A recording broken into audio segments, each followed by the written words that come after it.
Anyway, it's good to see you all again, class, moms and sirs. Welcome to our remediation class titled Facilities Planning and Design or Facilities Management. Tama po ba?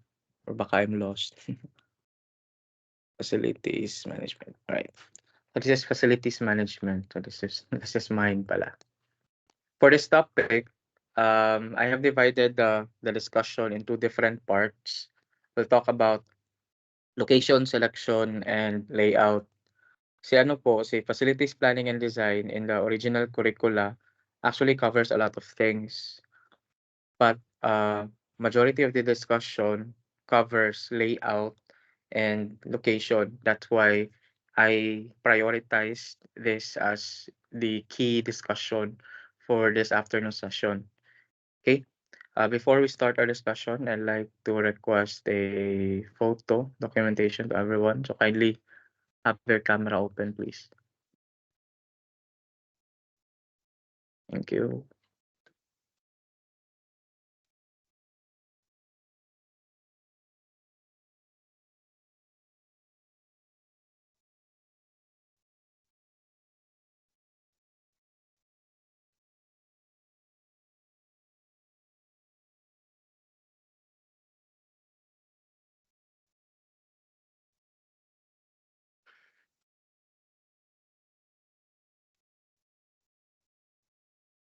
Sige, let's wait for the others.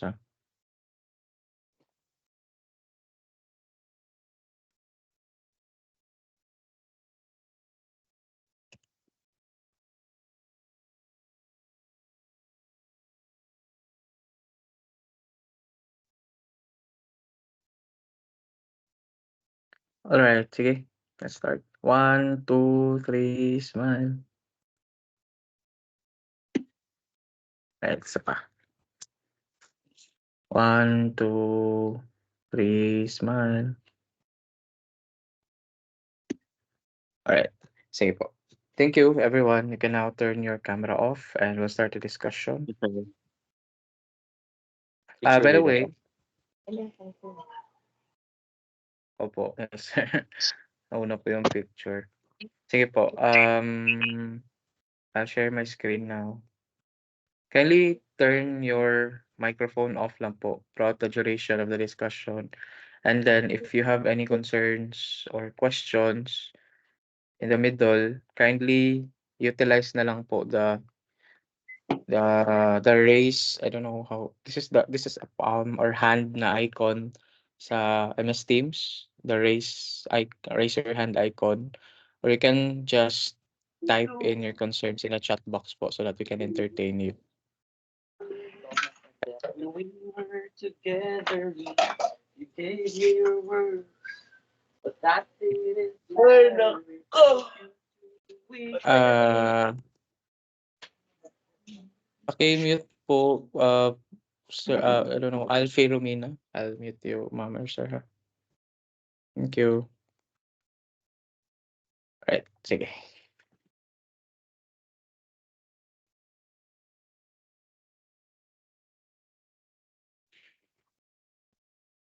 Can you all see my screen? Yes po. Okay. Thank you po sa feedback. Sige. Let's talk about facilities planning and design. So facilities planning and design is actually crucial for same with supply chain management. It's also important to understand the intricacies of facilities planning and design because it is significant to the organization in several reasons. Ang pinaka-obvious is the utilization of space. You need to understand that rent or space expenses is something that is not value adding to the organization. Meaning it's not something that customers are paying you to do, but it is essential. Diba? When we say value adding or non-value adding elements of the business, value adding elements are those the customers are willing to pay, or part of the payments of the customers goes through that.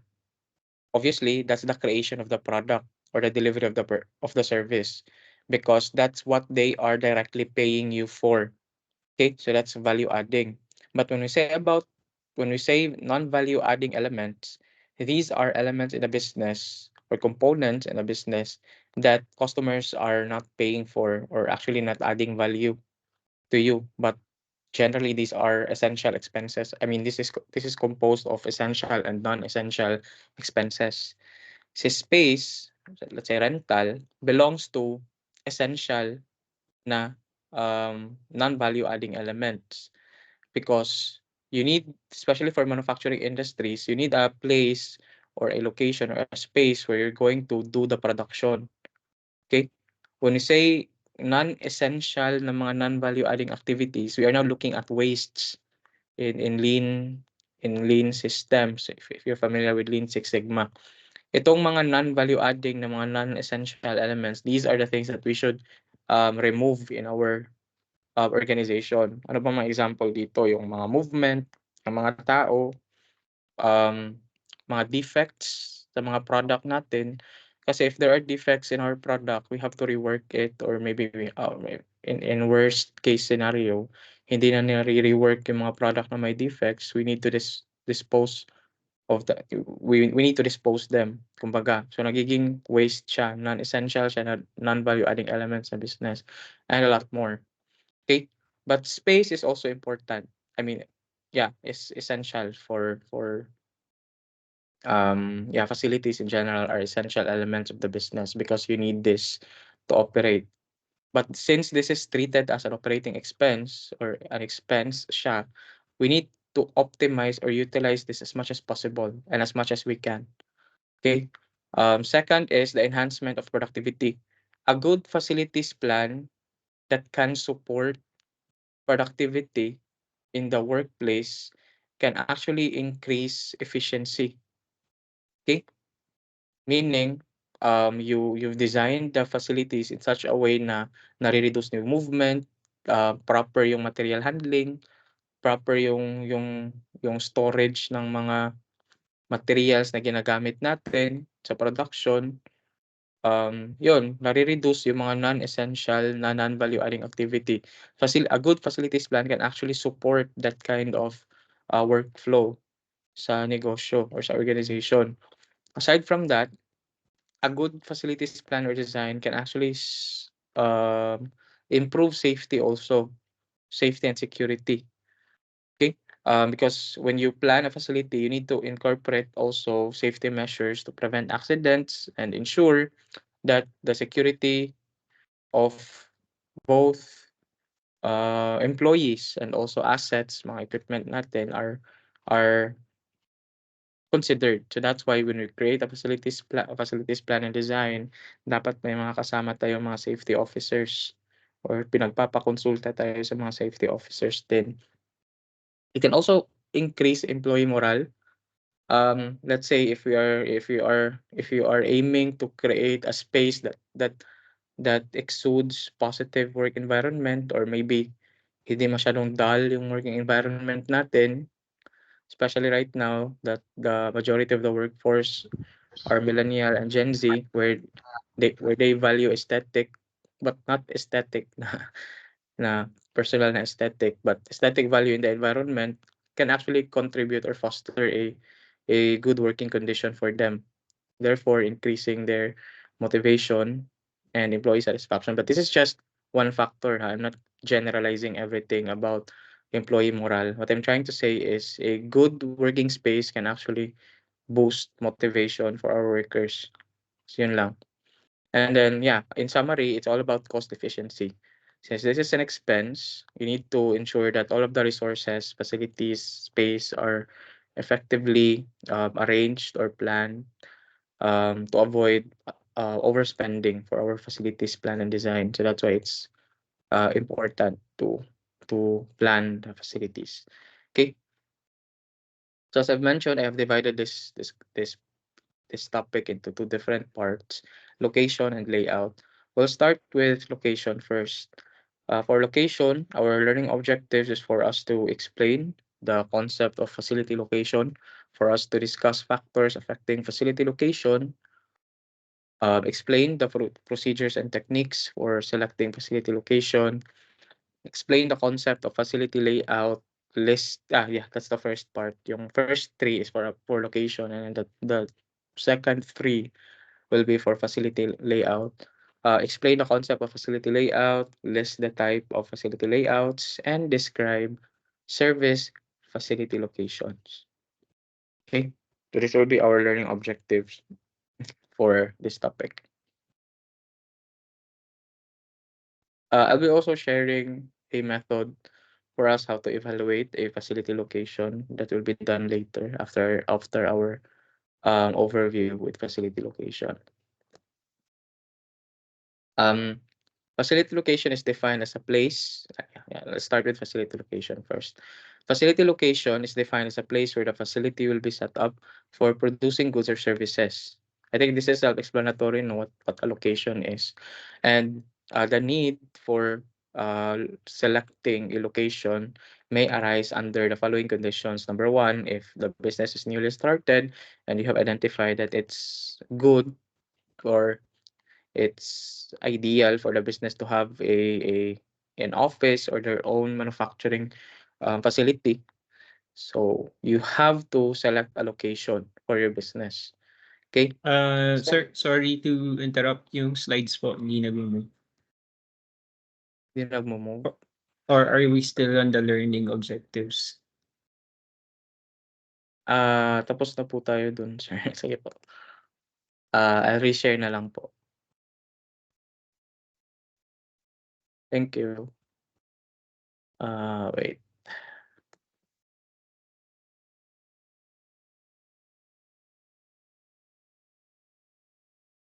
Yan po.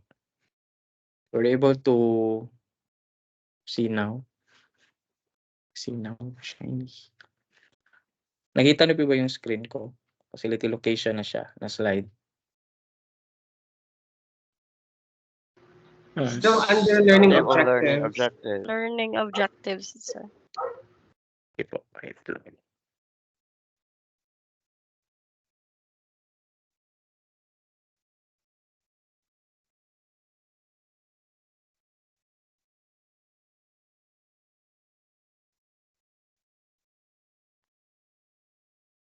Ayaw niya sa akin.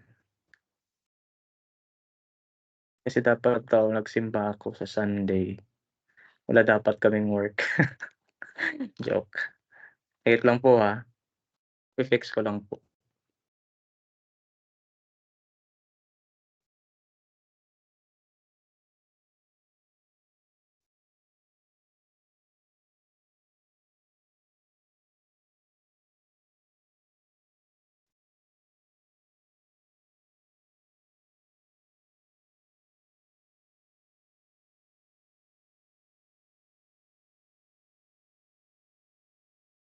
Ayaw niya.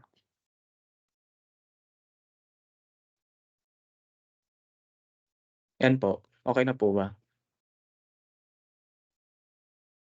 Yes, Yes. I can see facility location. Alright, sige. Thank you po, moms and sirs. Sige. Again, the need for selecting location may arise under different conditions. Number one, if the business is newly started and you've identified that it's good for you to have your own location or space for operations, so you need to select a location for that. Second, when the existing business unit has outgrown its original facilities and expansion is not possible, hence a new location has to be found. Especially if you don't own the space, or if it's a limited lot that you have acquired, and then you have expand already internally. Let's say the number of employees that you've hired, the the scope of your operations, or maybe you have acquired machines or technologies that are really big that expansion on in that particular place is no longer feasible. So you need to look for a different location. It's also one of the conditions that you need to select a location. Second, when the volume of business or the extent of market necessitates the establishment of branches. So if you need to look for other catchment areas, when I say catchment areas, these are the scope of your market, the proximity of your market. Maybe you have identified that in a different geographical location, you also have a good market share there.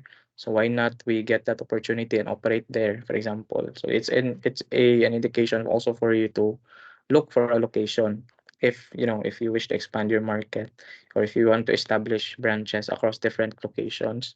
So you need to select also location on that branch. I mean, kung saan kayo magse-set up ng branches. Okay. Next is when the lease expires and the landlord does not renew the lease. If it's contract based, there's nothing you can do. The landlord does not want to renew the lease, so you'll have to look for other location. And other social or economic reasons such as uh, the government will acquire the land, or let's say this place is really prone to, let's say, earthquake kasi nga it's location is near a fault line, tapos hindi na siya safe. For economic reason, palagi kayo gumagastos for repairs. So yun, you might look for another location. In some cases, for social reasons, if may mga social unrest sa lugar na yun, mataas yung crime rate, it's also tapos naapektuhan yung negosyo nyo. Kasi nga, pag mataas yung crime rate ng lugar, chances are wala masyadong tao or nagsisialisan yung mga tao sa lugar na yun. Or in some case, may may mga nagaganap pang let's say robbery sa negosyo nyo, or theft in some cases. So you need to look for another location if these social and economic reasons are concerned. Okay. Why do we plan for a location? Because yeah, I think to summarize everything, this is really optimizing the expenses that we are spending for the setting up of our business, for setting up our business for location, because it's expensive. Imagine yung rental, yung mga average rental ngayon ng mga commercial spaces is actually no joke. Sobrang mahal talaga ng rental ng mga commercial spaces. So as much as possible, it is utilized. Okay? Other than that, because obviously, 'di ba? We also think of proximity to our market, meaning gaano kalapit tayo sa mga sa market na gaano tayo kalapit sa mga customers natin, especially for commodity goods, or if our target market are are part of the general public. So you need to really plan your location really well. What we do actually we partner with DTI before last year, wherein we guide startups in location selection before they operated on their own. There are identified startups that really requires a space for operation. Before you decide for different alternatives for location, the first thing that you need to understand is the context of your organization. What are your products? What are your services? Dapat na-set up niyo muna 'yon. If klaro ba kung sino yung target market niyo, klaro ba yung mga materials na gagamitin para sa products niyo, ano yung process, ano yung mga materials, ano yung mga equipment, so that pag nagplano na ng location, you would consider everything. For example, sa process, may mga machines na ganito yung kailangan, anong mga dimensions nila. So may mga ideal space ka na kailangan. Ilang tao ba yung possible na i-hire for capacity planning yun sa OM. Pag pag materials naman, we're looking at suppliers kasi we need to ensure that our location is also near our suppliers. Kasi nga, kumbaga, if we just considered na malapit kasi itong lugar na to sa mga tao, if we just consider that mindset, we're not considering suppliers, tendency is nag-inflate yung expenses natin to procure materials from our suppliers, di ba? What if, oo, malapit nga siya sa customers, pero ang layo niya naman sa mga suppliers. So pag bibili kayo ng mga materials or supplies, sobrang taas ng transportation cost. So nagiging counterproductive siya para sa negosyo. Okay, so that's why you also need to consider ano yung mga materials na needed nyo for your operations so that you can also consider your suppliers when planning for allocation. Wait. Wait, may naka-unmute. Si Fireflies, sige po. Mute kita. Kindly ano na lang po, ma'ams and sirs, your name po sa MS Teams para po ma-record po natin properly yung ano.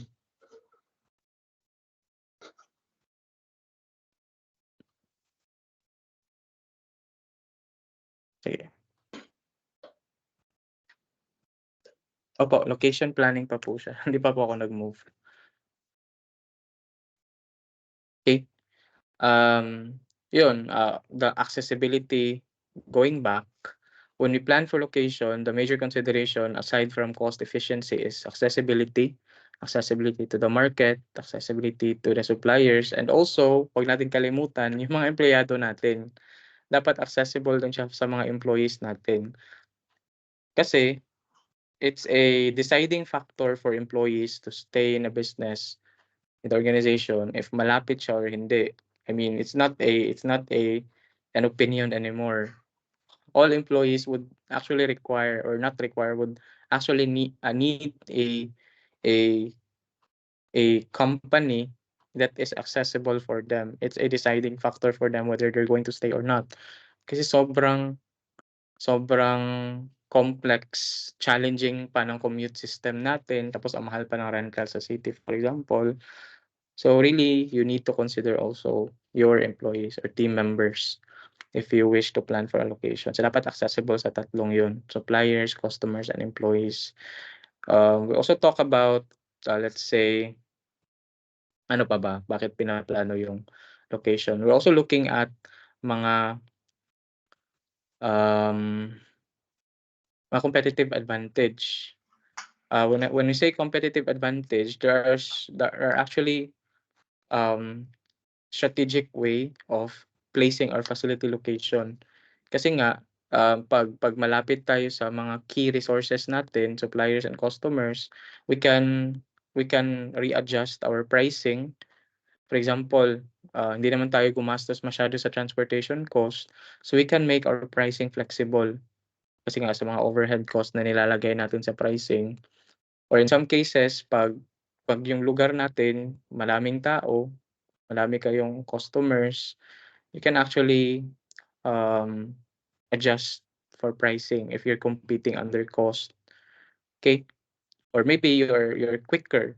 If we talk about speed, pag malapit lang kayo sa customers or malapit kayo sa suppliers, you can operate more, you can operate quickly, and then you can also deliver the product quickly compared to other competitors. So planning your location is also a good source of competitive advantage if you wish to compete really well in the industry. What else?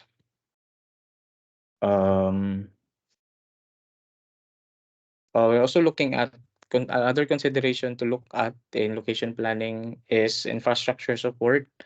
Maybe if there are existing communication systems, let's say mga networks or signals sa place na yun, it's also a consideration to look at if you're going to, if you wish to plan, to plan your location. Okay. There's actually a lot of criteria. Later, I'll share how location selection is done. Let's proceed lang muna to the next slide, which is the steps in location selection. When we select a location, these are the general steps that we must follow. But before we decide on criteria for evaluating location alternatives, I'll always go back to the very first step of understanding your organization first. What are your products? What yung sinabi ko kanina, before you decide for selecting location, you need to understand first kung ano ba yung negosyo niyo.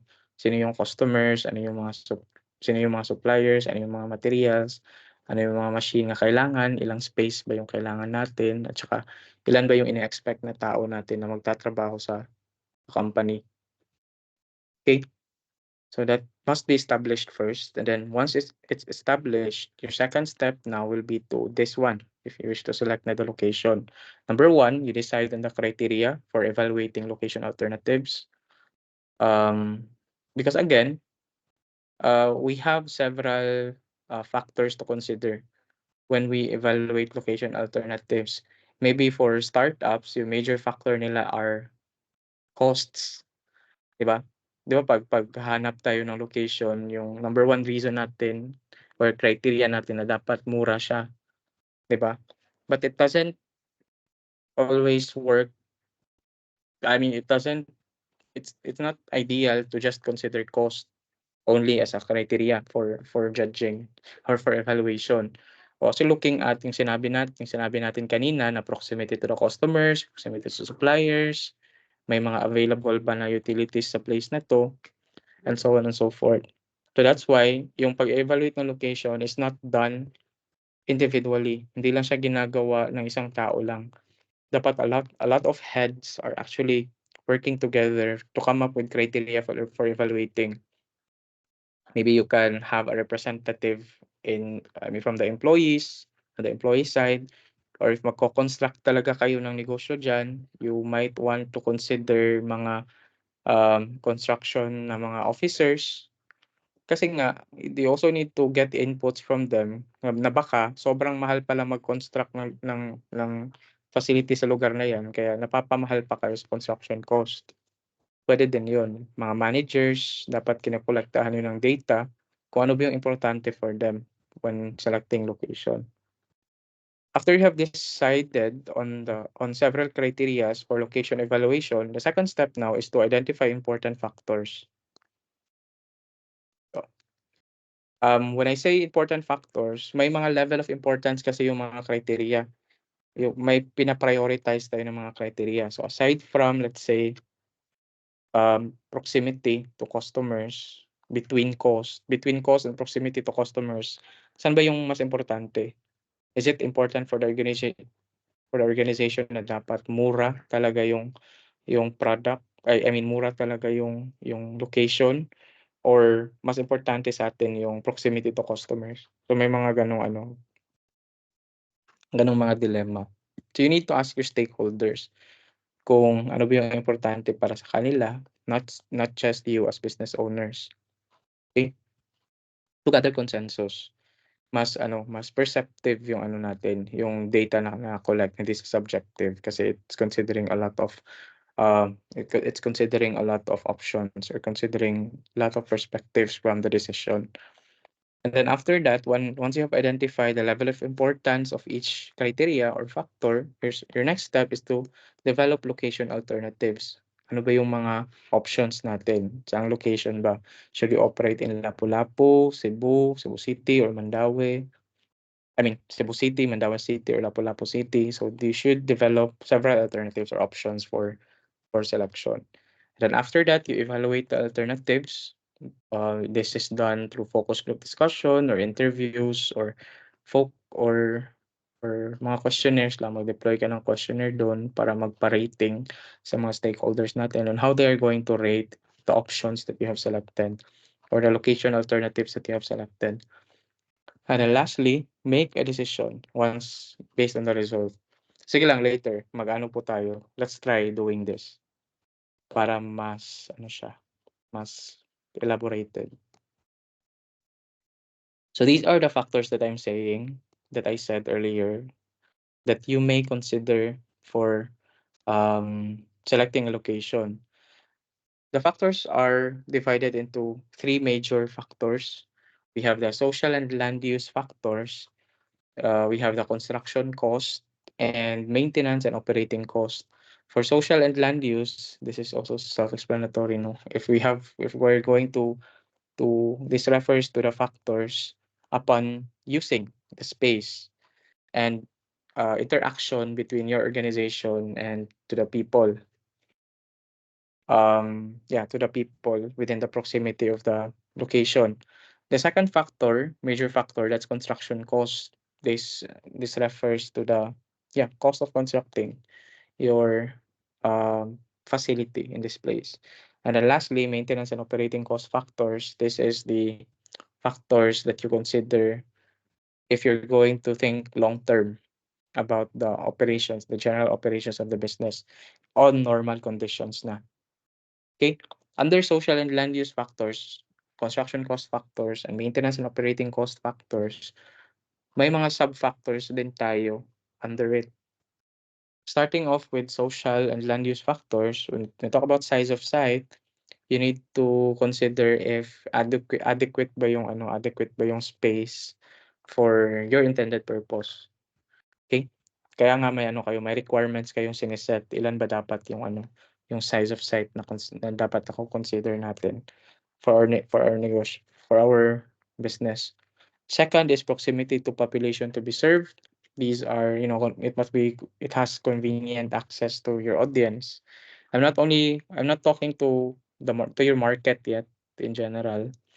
I'm looking at access to the general public or to the general population. Kasi these can be considered as leads, and leads can be turned into customers. Diba? Next is proximity to future expansion of community. If you are anticipating growth in the community, baka ngayon, konti pa yung tao, but in the near future, dadami yung tao dito. If you're thinking that way, you might want to consider this factor under social and land use. By the way, hindi po kailangan na lahat ng factors na to ay ilalagay niyo. These are just some of the examples that you might want to nitpick. So pipilian niyo lang po o ano po yung mga factors dito, yung ideal sa negosyo niyo. Ano lang po to? This is just a sample po. Mga listahan lang na pwede niyong tignan. Next is proximity to important existing facilities. Let's say for example, your organization processes chemicals that are flammable or mga materials na highly flammable. Although you have perfected your safety systems na dapat hindi mangyari na walang sumabog or walang masunog, it doesn't always go well, di ba? There are also anticipated risks. For safety measures, when you look at existing facilities, dapat yung location malapit sa mga fire response na mga services, di ba? Just in case lang. I'm not saying na masusunog or may sasabog, but since you're operating with highly flammable materials or mga explosives, for example, dapat malapit yung facility niyo sa mga fire response team just in case something happens. And dapat malayo siya sa tao, sa civilians. Malayo siya sa general public.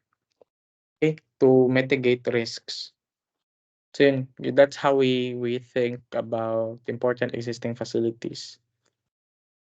Next is year or maybe pag hospital, yung negosyo niyo, dapat malapit siya sa mga clinics, or if clinic naman kayo, dapat malapit siya sa mga hospitals, ganun. Or pag legal services naman kayo, paano pa pag legal? Mga attorney, pag may law firm, dapat malapit sa mga barangay hall, police station, mga municipal hall, mga city hall, dapat malapit doon. 'Di ba? Pag legal services naman na clinic or law firm. Okay, and so on and so forth. You need to consider those things also as your important existing facilities. You also have year-round accessibility. Dapat for the whole year accessible tong place na to. Walang pinaplano na baka gibain ng barangay yung daan. So hindi na tuloy nakakadaan yung mga sasakyan or yung mga tao doon, or napa-close pa siya on this year. I mean, in a specific period of this year kasi nga may ginawang pag-aayos. So you also need to consider this. I mean, you might want to consider this also, especially if logistics na company na kailangan talaga accessible yung daan all the time para mabilisan yung pagde-deliver. Dapat all the time accessible yung place for operations. Site topography, this refers to the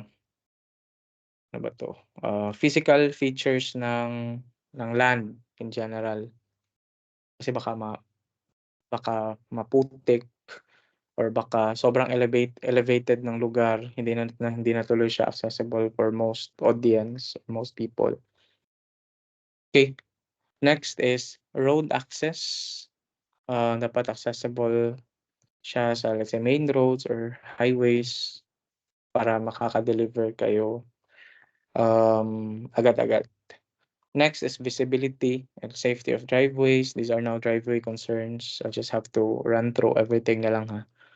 We have driveway conflicts or mga internal circulations. Dapat walang dapat smooth lang yung mga internal traffic flow on that particular place para yun hindi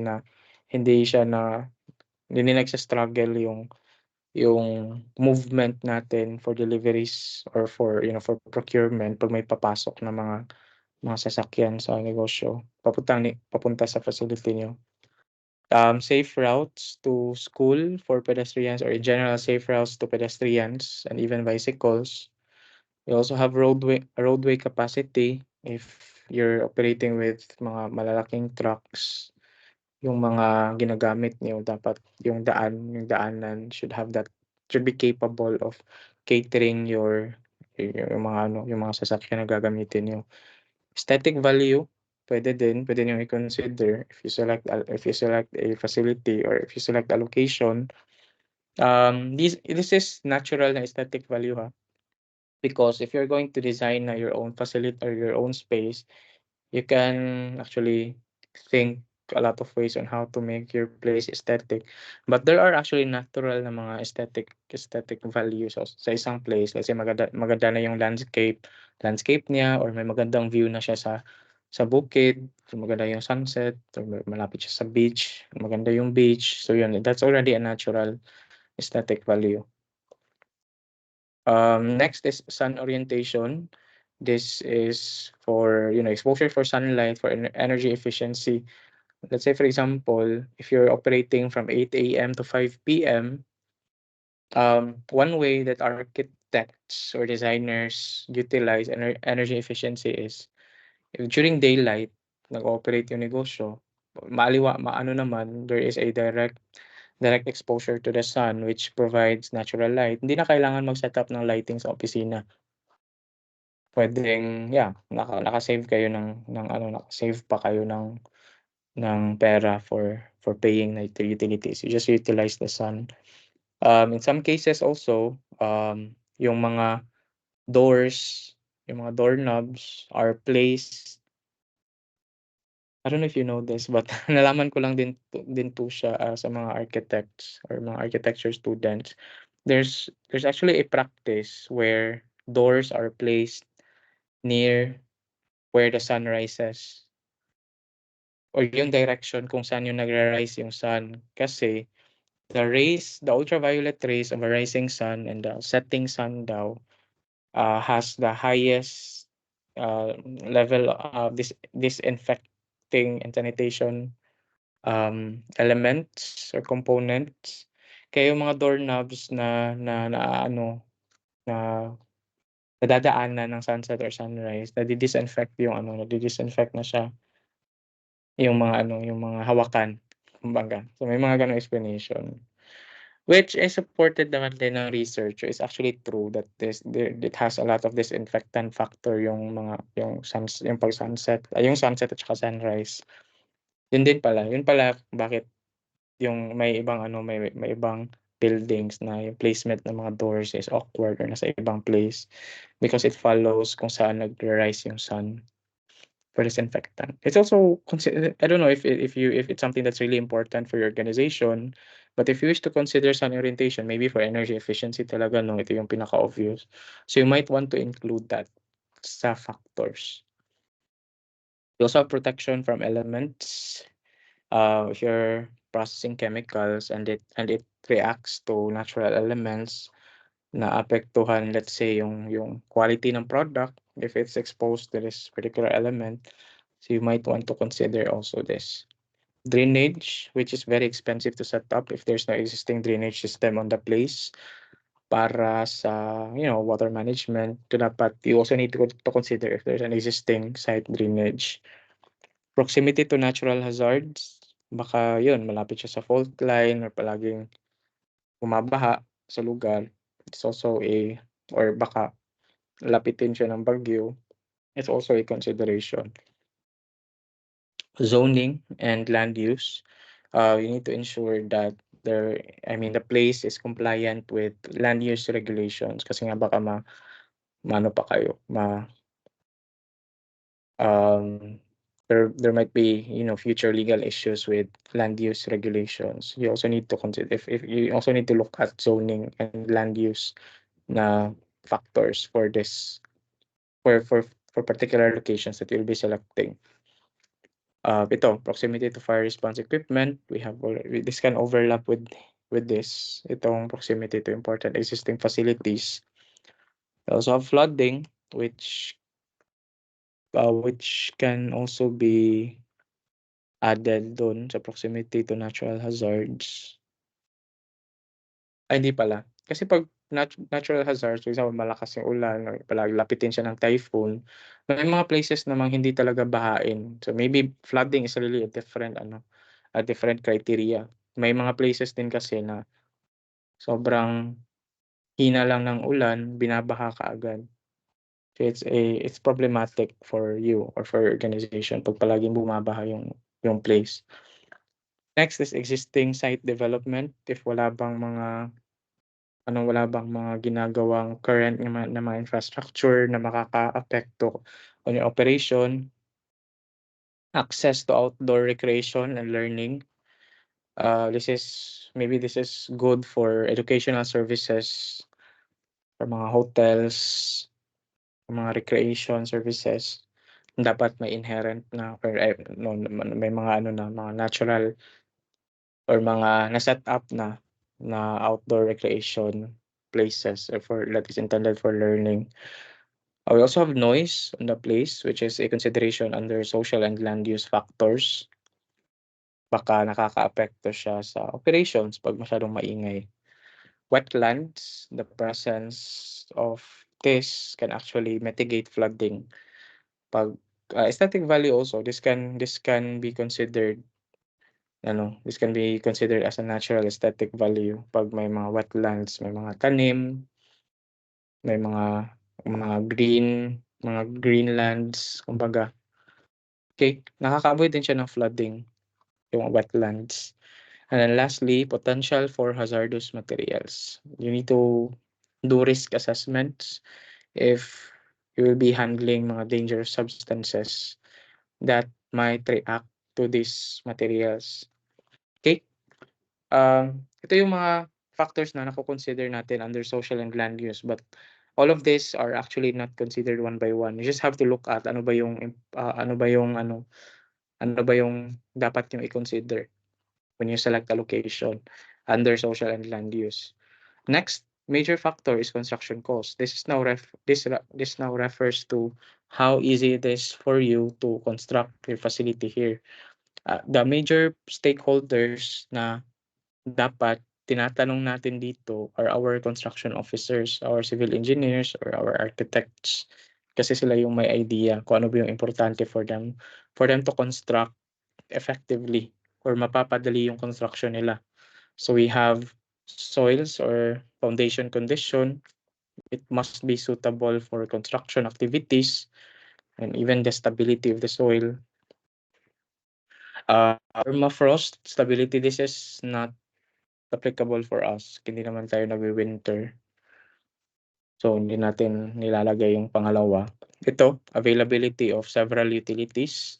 Dapat may sewage, may access to electricity para pag nag-construct sila, mas madaling magamit yung mga equipment na gagamitin nila for construction as well as water. Year-round accessibility, paggagamit ng mga trucks, dapat accessible siya all the time. Same with driveway conflicts, safe routes, roadway capacity, and ease of transporting materials. Itong 1, 2, 3, 4, 5, itong limang to are major considerations if you're using transporting activities sa construction nyo. We have site availability, if available ba yung site. think this is a common na factor that you always consider if available ba yung site. Under construction cost. If available ba siya para pwede niyong pwede niyong constructan ng facility. Site cost, itong dalawang to, I think kung ano talaga sila, given talaga siya na factor sila under construction cost. Hindi kasi unless if you're really if your organization has a really good amount of capital na hindi niyo na kina-consider yung cost, but practically speaking, dapat cost is considered talaga for selection of location. You also have site drainage for water management, proximity to natural hazard, site erosion, existing site development, wetlands, and potential for hazardous materials na nagre-react sa mga construction materials natin. So ito yung mga sub-factors under construction cost. And then lastly, maintenance and operating cost factors. We are going to look at what are the factors that we need to consider if we are now operating on the location.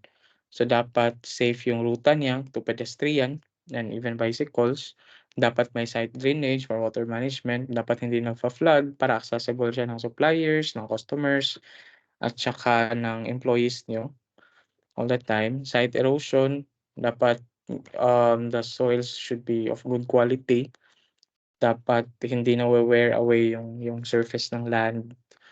Sun orientation, if you wish to save energy, yun yung sinabi natin kanina, ay utilize natin yung light na binibigay ng araw para hindi na tayo bibili ng mga lighting system or mag-set up ng lighting system sa office.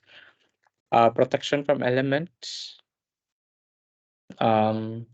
These are you need to ensure that there are adverse na mga weather conditions, for example, na nakakaapekto sa mga materials na nagamit on the construction na nawe-wear away yung, let's say, yung paints na ginamit, tsaka yung mga ibang materials na ginamit for construction. Proximity to natural hazards for safety of everyone, employees and customers alike. Also to the facility location, the facility itself, yung sinet up niyo na na negosyo. Kasi pag palaging binabagyo, nasisira yung facility niyo, magre-repairs na naman kayo. So yun, masyado siyang magastos. Also, if you are aiming for renewable sources of energy, you might want to consider alternative energy sources. If feasible ba to set up, let's say, mga renewable energy options like solar panels or wind turbines. Yan. And lastly, air inversions or kalabatic winds. This refers to air quality in general and temperature distribution, humidity issues. But I think hindi naman siya masyadong concern here in the Philippines since we are a tropical country. Okay, so these are the factors that you might want to consider if you're going to select a location. The first technique that I'll be sharing, the only technique pala yung i-share ko. Kasi ito yung common na ginagamit for location selection. The location rating factor technique. In this technique, an organization needs to identify the factors that influence its location decision. Next, each factor is provided a weight between 0 to 1 according to level of importance. Yung priority or mga important factors, dapat nilalagyan natin ng weight. And then after that, we rate the alternatives either from 1 to 10 or 1 to 5, depende kung ano yung rating scale natin. 10 or 5 being the most important or most ideal. Okay? Sige, gawin natin to. I'll be sharing a workbook to everyone so that we can do this in actual. May mga questions po ba tayo so far? Is feng shui a important factor, sir? Ano yun, sir? Is feng shui an important factor? Yes, sir. Kino-consider naman po yung mga ano, may mga instances naman po, even mga architectural designs, there are feng shui consideration. Pero we need to specify lang, sir, kung ano po yung mga, kasi marami po, sir, di ba? For example, for interior design, yung placement ng mga beds, placement ng mga lamps, yung layout, maraming consideration sa feng shui. So ano po, sir, i-specify lang, pwede naman, sir, if ano, if you're really into it. For example, for cultural reasons, pwede naman, sir, kino-consider niyo siya as a basis for location selection.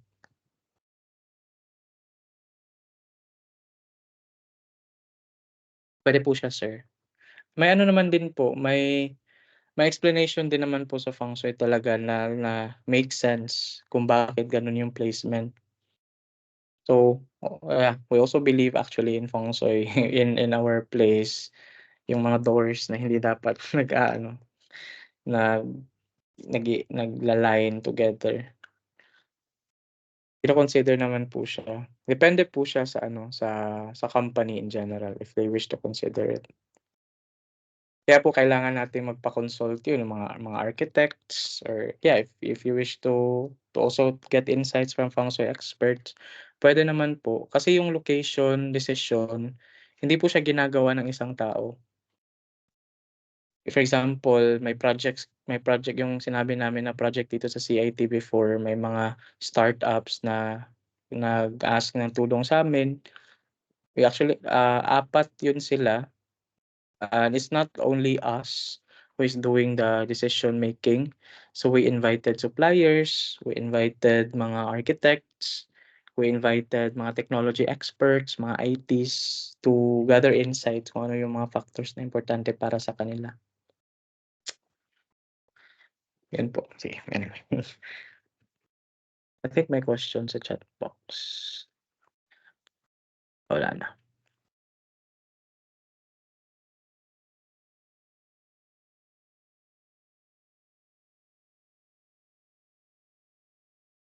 Hanapin ko lang, sir, ma'am. Kung saan na yun.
Sige. Can you all see my screen?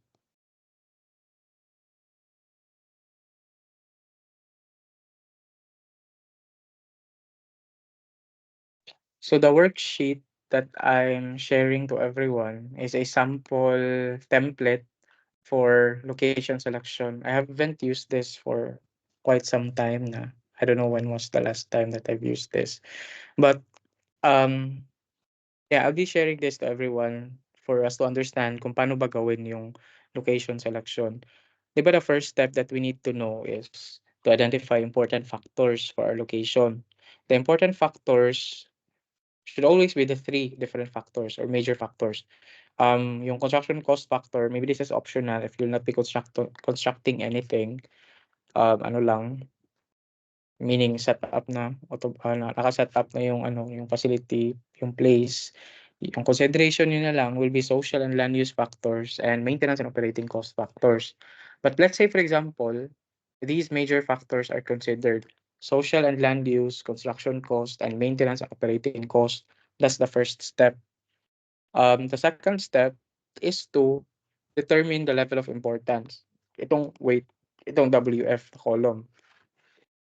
Itong yung ibig sabihin po ng WF is weighted factor or parang weight siya of the factor. So si social and land use factor, this is 0.2 or 20% siya, yung level of importance. Yung construction cost factors is 40%, at saka yung maintenance and operating cost factor is 40%. For example lang po ito po yung yung level of importance ng tatlong to. 20%, 40%, at saka 40%. Paano ba kinukuha yung percentage? You can deploy a simple questionnaire lang, allow your stakeholders to rate kung gaano ba kaimportante para sa kanila itong mga factors na to, and then get the average. It can be done that way. Okay? But yeah, considering that you've done that, ito yung resulta, ito yung mga weights now, you have to evaluate each of the factors under the major factors. Di ba yung mga major factors, social and land use, construction cost, maintenance and operating cost, may mga sub-factors pa sila. So yung mga sub-factors nila, tignan nyo kung ano yung importante para sa negosyo. Okay? Let's say for example, lahat yun. Select natin yung lahat. So ito na yun. Sa social and land use factors, itong lahat, importante to. So once you have selected that, the same with your first step, dapat may level of importance din sila. Itong mga percentage, may weighted factor din sila. Okay? Yung size of site, 5% yung level of importance according to your stakeholders. Proximity to population to be served, 15% yung importance. Proximity to future expansion of community, 2% yung importance, and so on and so forth. Dapat lahat ng percentage should equal to 100%. Ito, 100% siya dapat. Okay? Yung sum ng weighted factors natin. So once may level of importance na tayo per sub-factors, our next step is to identify location alternatives. Diba? So in this case, we have 3 different location alternatives. We have Lapu-Lapu City, Mandawi City, and Cebu City. Question so far? Naka-follow ba? I'll be sharing this naman po. I'll be sharing the workbook po with you sa Moodle later. I'll just upload this. Okay? Sige. Once you have established the different alternatives, location alternatives, ang tatlong to, your next step now is to evaluate this. May lalagay na tayong mga score. Ito for ito for Cebu City. Lagyan ko na lang ng separator para hindi tayo magano.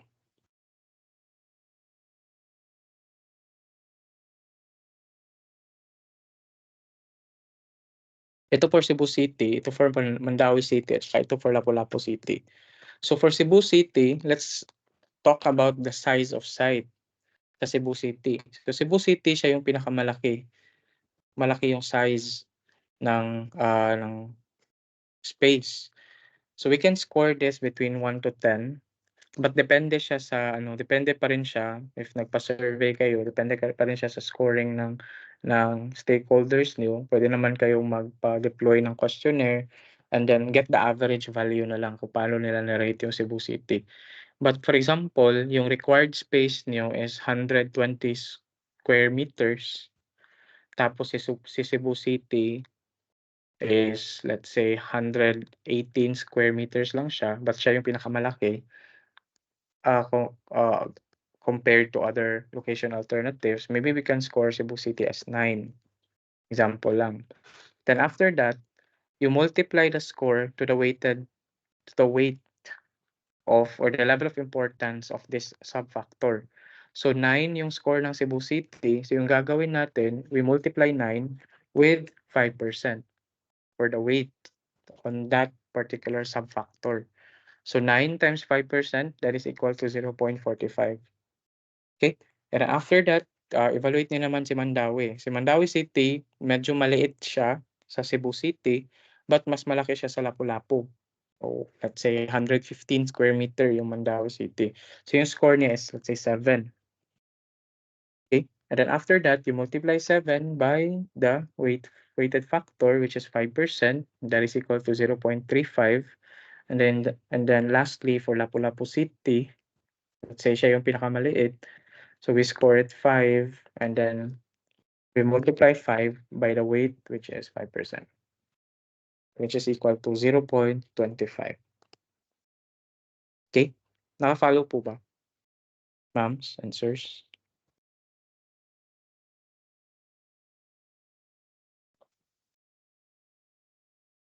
Alright, sige po. Thank you.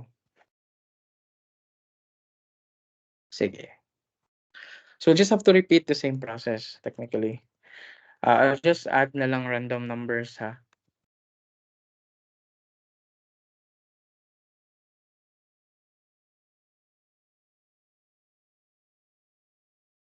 Ba't masyadong maliit yung 1?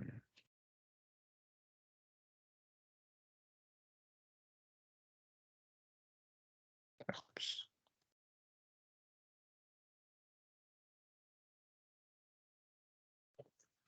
By the way, nag-a-add lang po ako ng random na mga numbers para po mapakita ko lang po sa inyo.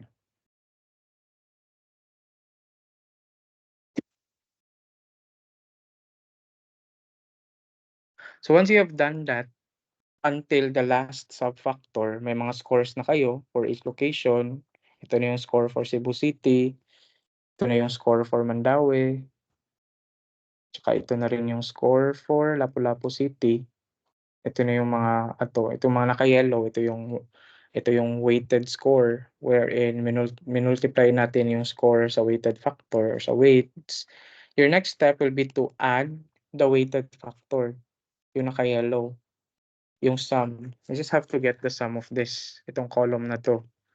And then based on the result, yung highest natin is ito, 8.28, which is Cebu City, yung 8.28. Therefore, sa social and land use factors alone, the best si Cebu City.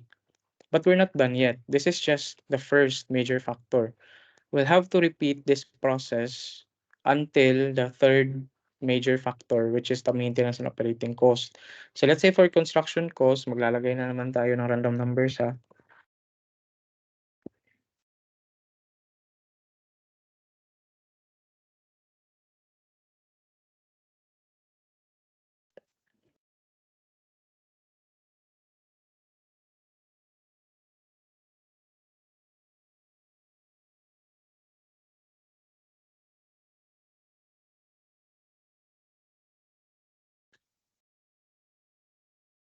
For land use factors, kasi ito na yung mga score. Sa Cebu City, ito yung score niya for construction cost. For Mandaue, ito din yung score niya. And then for Lapu-Lapu City, ito yung score niya. At saka ito mga naka-yellow na column, these are the scores multiplied by the weights. That's 8 times 0.05, that is equal to 0.4. Okay, tama. After that, you'll get the sum of the weighted scores of each location. For Cebu City, yung score niya is 6.74.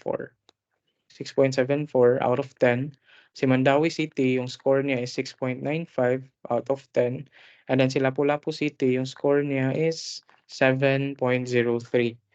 So based on this result, yung highest sa construction cost is si Lapu-Lapu City.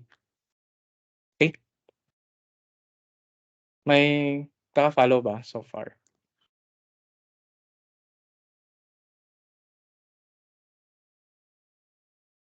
May questions po? Yeah, sir, question. So, I understand you only randomly pick numbers for each category. Now, in this case, these scores are for option 1 and option 2 are too close, right? Hmm. Like parang identical na like how would you make a decision here knowing that there is only like a few percentage points difference? Between ano po sir, between Cebu City and Mandaue. Right. Ito po. Right. Yeah. Yeah. Normally, sir, we gather, there's a qualitative method for decision making called jury of executive opinions. In some cases, parang siyang tiebreaker na nangyayari, sir. So in some cases, kinagather natin yung ginagawa ng mga organization if faced with a dilemma such as this is ginagather yung executive opinions and then have them decide whether they're going to choose Cebu City or Mandawi City. Because either way, both would have the same benefit for the organization based on data alone. However, if we're going to look at this one by one, such as itong mga sub-factors na na-identify natin sa construction cost, baka we can make adjustments kung saan yung ipa-prioritize natin. Let's say for example, based on the final data, parehas yung score ni Cebu City at saka Mandaue. So yung executive opinions, let's say yung owner, sino pa ba, yung mga board of directors, sila yung titingin, parang top management na decision making ang nangyayari, titignan yung mga sub-factors, let's say yung site cost, itong site cost na factor. If you're going to look at this, let's say parehas pa rin kasi parehas lang yung presyo. Sige, how about site availability? Titignan na siya one by one. So dito na po nangyayari yung parang review process sa evaluation pag magkaparehas yung score sa evaluation. That's the that's the practice. I mean I'm only speaking on this. I'm speaking on how we do this in our organization here in CIT. Um, Especially for conflict management, we do the executive opinions na process pag may mga ganitong dilemma. It can also be applied, sir, in cases like this. Nire-review siya one by one.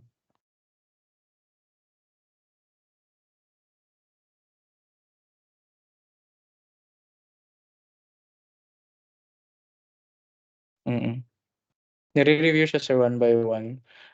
Aside from that, there are more quantitative nga techniques to address concerns like this, which is ipapakita ko later on. Hindi ko siya ipapakita but ano kasi siya, ano lang, yung method lang. I'll just explain the method.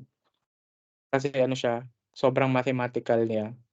And I don't think we have that time really to discuss this. And I don't know if you have mga basic math courses. So you can't expect me naman to share about algebra again, trigonometry again, and analytic geometry. What I'm trying to say is may ano din siya, may quantitative method.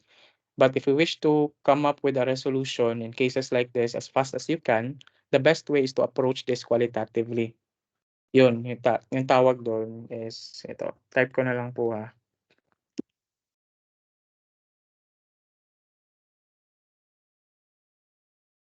Yan po yung tawag niya, jury of executive opinions. This is not only applicable po on cases like this. It can be applied in conflict resolution, conflict management, strategic planning, mga ano pa ba? Stakeholders meeting, business reviews, yun po. Na-apply itong jury of executive opinions. Yun po ginagawa namin dito sa CIT just in case may mga cases na ganito, yung magkakaparehas yung scores or evaluation. Let's say sa bidding process po, pinapatawag namin yung property custodian kasi may dalawang supplier na the same lang yung score nila. Sino ba yung pipiliin? Baka may ibang factors na natitignan si property custodian. Baka hindi kasali yung customer service. So although itong dalawang suppliers na to, the same lang yung score nila, based on the experience ng property custodian at saka sa mga opisina, mas long term na yung relationship natin sa supplier A. So mas pipiliin si supplier A in cases like that. Parang gano'n. I mean, gano'n siya. Okay, so thank you, sir, for yeah, that's a really great question to ponder upon because it happens. It happens in this case pag magkapareha sila. Okay, sige, let's proceed. The next major factor is the maintenance and operating cost factor. The same process lang po siya. Let's assign na lang random numbers here. In real life, hindi po random numbers yung nalalagay dito but actual scores. The actual scores will be collected from surveys or from direct interviews from your stakeholders. So dapat po magtanong talaga tayo sa kanila to get a data-driven results. Kasi nga pag data-driven yung decisions natin, we are more confident presenting it to the public. Lalo na pag hindi ikaw yung decision maker. Okay? We must be always guided with data.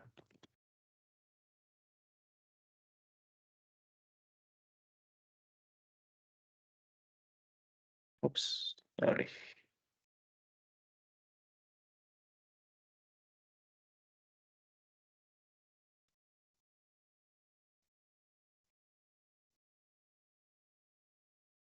Okay. So based on this maintenance and operating cost factor, we have Cebu City, Mandaue City, and Lapu-Lapu City. The best option will be 8.3, which is Lapu-Lapu City. Okay. We have already evaluated the location based on three major factors. We have social and land use factors, we have construction cost factors, and maintenance operating cost factors. If we're going to go back to our summary table, di ba may weight tayo nilagay dito for social and land use factors, construction cost, and maintenance and operating. Just have to collect the scores of scores of each alternative. So for Cebu City, yung score niya sa social and land use factors is ito, 8.28, di ba? Sa Cebu City. For construction cost, yung score ni Cebu City is 6.74. For maintenance and operating cost factors, yung score ni Cebu City is 8.02. Then after that, we multiply the score with the weight that we have assigned sa major factors. So that's 8.28 times 0.2, that is equal to 1.6. The same process for Mandaue. I just have to get the scores. 8.27, 6.95, tsaka 8.27. And then multiply the weights. Then for Lapu-Lapu City, we have 7.5, 7.03, and 8.3. Okay. So based on this results,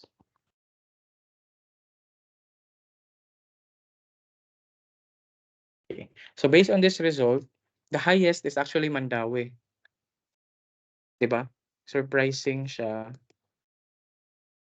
Kasi hindi naman nag-top yung Mandaue from any of the factors. But generally, yung scores ni Mandaue is within the middle. So based on data alone, Mandaue City is the best option for you if you're going to select the location based on this data. Kasi siya yung highest, 7.7. And then Cebu City, yung score niya is 7.56. And then Lapu-Lapu City, yung score niya is 7.6. Okay? Questions?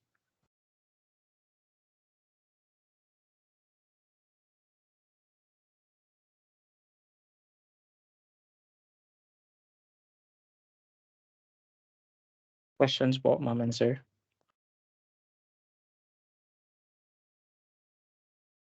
Wala. Wala. Alright, sige, thank you po sa feedback. So that's location factor rating technique. That's the commonly used technique for location evaluation. I mean, location selection. Lagit lang po ha, magcha-charge lang po ako. Lobat na yung laptop ko.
Right. Sige, that's location rating factor technique, the most commonly used way of location selection. But there are also other tools that you can explore. We have the center of gravity technique. This is a quantitative method of selecting a location. Bali yung I'll just have an overview ha kung ano yung ginagawa sa center of gravity method. If you're still if you can still recall if you can still recall your trigonometry, we have a Cartesian plane, right? We have the x and y axis.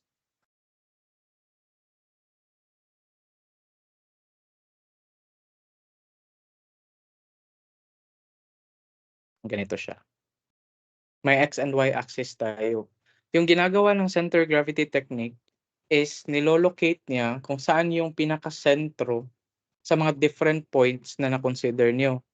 Let's say, for example, you have 5 points to consider. You have 3 points to consider. We have point A. This is the location of your customers. Let's say may point B ka dito. This is the location of your supplier 1.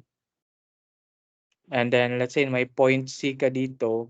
Ito yung location ng let's say supplier 2 nyo. Tsaka may point D ka pa dito. Point D is the location of your customer 2 or your catchment area. Yung background ng Cartesian plane, ino-overlapan siya actually ng mapa. Dito. May map yan sa likod ng Cartesian plane. Tapos yung ginagawa ng center of gravity technique is mini-measure niya yung distance ng D sa A, ng A sa B, ng B sa C, ng C sa D, and so on and so forth. Tapos hinahanap niya kung saan yung pinakagitna. So based on this diagram alone, sample diagram lang, mini-measure niya kung saan yung pinakagitna based on the Cartesian plane. Yung pinakagitna niya may be dito, di ba? Let's say dito. Andito yung pinakagitna niya. Let's say ito yung X. Yung pangit ng yellow. Sakit sa mata. Huwag na lang. Huwag yellow. Ito na lang blue. So let's say dito yung pinakagitna niya. Itong X. Mini-measure siya quantitative. Kasi may mga number computation siya. May siya. Distance formula. D is equals to the square root of x sub 1, x sub 1, x sub 2 minus x sub 1 plus, ganito yung formula niya.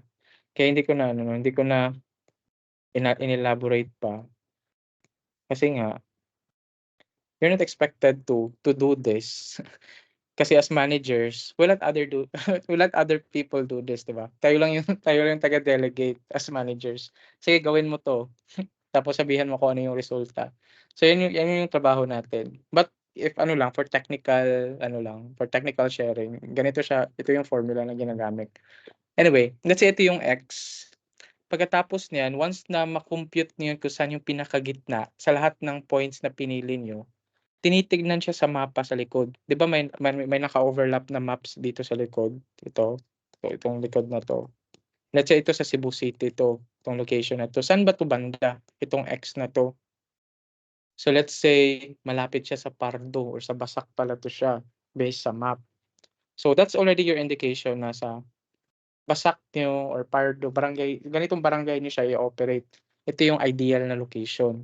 Pero yung limitations nito is, yeah, alam niyo na sa Basak or Pardo, yung itong barangay na to yung pinaka-ideal na place. But you need to consider if available ba yung place. If may mga available ba na place dyan. Kasi if wala, madi-defeat yung purpose niyo sa paggawa ng ganito. Okay? But what it tells us is the ideal location.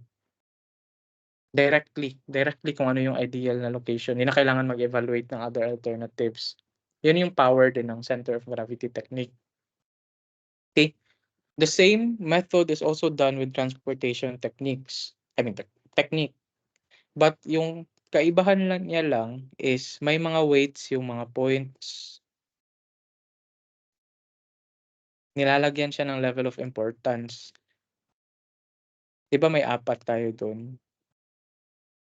May point A, let's say, may point B,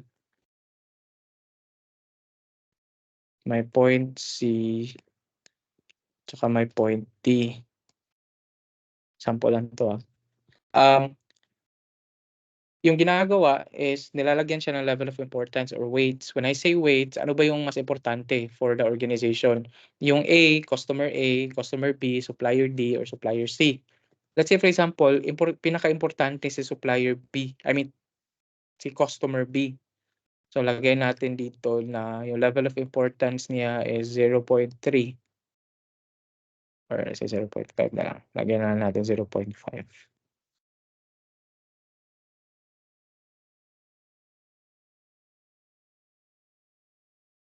Tapos si A, hindi masyadong importante, 0.1. Si D, 0.2. Tapos si C, 0.2. Yung level of importance niya. 20%, 20%, 50%, and 10%. So sa center of gravity method, di ba titignan niya lang kung saan yung pinakagitna. So technically, nandito yung gitna, di ba, sa center of gravity method. Pag may mga weights naman siya, consider na yung level of importance. So most probably, dahil 50% to, yung weight ng customer B, pinapalapit niya dito yung measurement. Mas nilalagyan niya ng ng priority kung saan yung mataas yung weight. So based on this, kasi this is si A 0.1 lang naman yung level of importance niya. So it's unnecessary for it to be near that place. I mean to be near that particular element. So most probably dito yung location, itong area na to malapit sa B. Kasi ito yung mas importante para sa atin. If sa center of gravity technique, hinahanap niya yung gitna, ito. Sa transportation technique, yung ginagawa niya is saan yung pinaka-importante. Tapos may mapa din siya sa likod. Na-overlap siya sa map. Tapos titignan na na dito pala siya, dapat nakalocate based on map. Okay? Ano din siya? Quantitative din siya. Ayoko na lang din i-share kasi po, medyo complicated yung computation. But, sige po, do we have any questions po ba with location? We're done po sa first part ng discussion natin, which is location.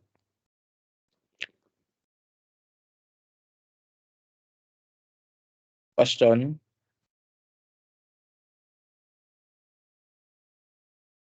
Wala. Sige, let's proceed with transport technique. Okay. Yes po. Medyo medyo mabagal po yung internet ko. Pasensya na. Sige. Our next part of the discussion will be facility layout.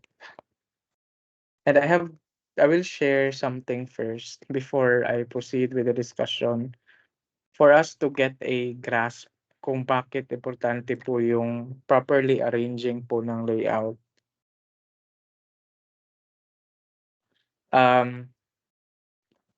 Sa amin po, sa mainstream na offering ng operations management, sa amin din po sa industrial engineering is if mag-OJT kami, we are expected to help or to propose something sa organization to help their operations. So when I was still an OJT in the midst of the pandemic yun, 2019, I was assigned to a certain alcohol manufacturing company.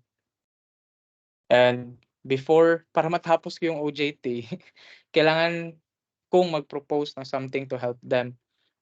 During the pandemic, there has been a huge fluctuations with the demand of alcohol. Bale, yung nangyari, yung existing way of them doing things is no longer meeting their demand. Kasi nga, sobrang taas na ng demand. So they need to do something na para they will be more productive. Yung problema nila, hindi na nami-meet yung demand ng customers kasi sobrang dami. Tapos yung existing setup nila is hindi na nakaka-support, nadadamihan yung dadamihan yung production. Dahil pandemic nga yun, so there's no way for me to go on that place. But what I have is the floor plan. They have shared to me their floor plan and everything that I can think of for them to help them na maging better yung production nila. So, ano ba siya? I'll share my screen ha.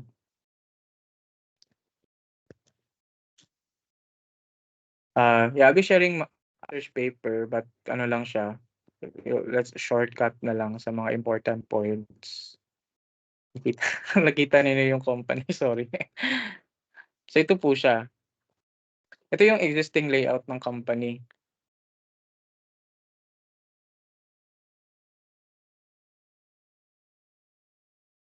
Para po maintindihan po natin, all of us. Kasi nakakaligtaan kasi most of the time yung layout. But without knowing that it actually introduces a lot of benefit for the organization. So ito po yung existing layout ng company. So yung steps po niya is nagsisimula dito sa preparation area, tapos tatakbo yung production dito sa mixing area. After that, tatakbo dito sa filling area, tapos tatakbo dito sa cupping area, tapos dito na naman sa tightening area. After sa tightening area, babalik na naman siya dito sa labeling area sa 6. And then after that, after ng label, pupunta dito sa storage area. So as you can see, sobrang gulo ng production in a layout perspective. And then aside from this, these movements are, again, yung sinabi ko kanina, non-value adding at saka non-essential. The customers are not paying the company for them to move around their layout. So as much as possible, seamless yung movement within the workstations or within the department.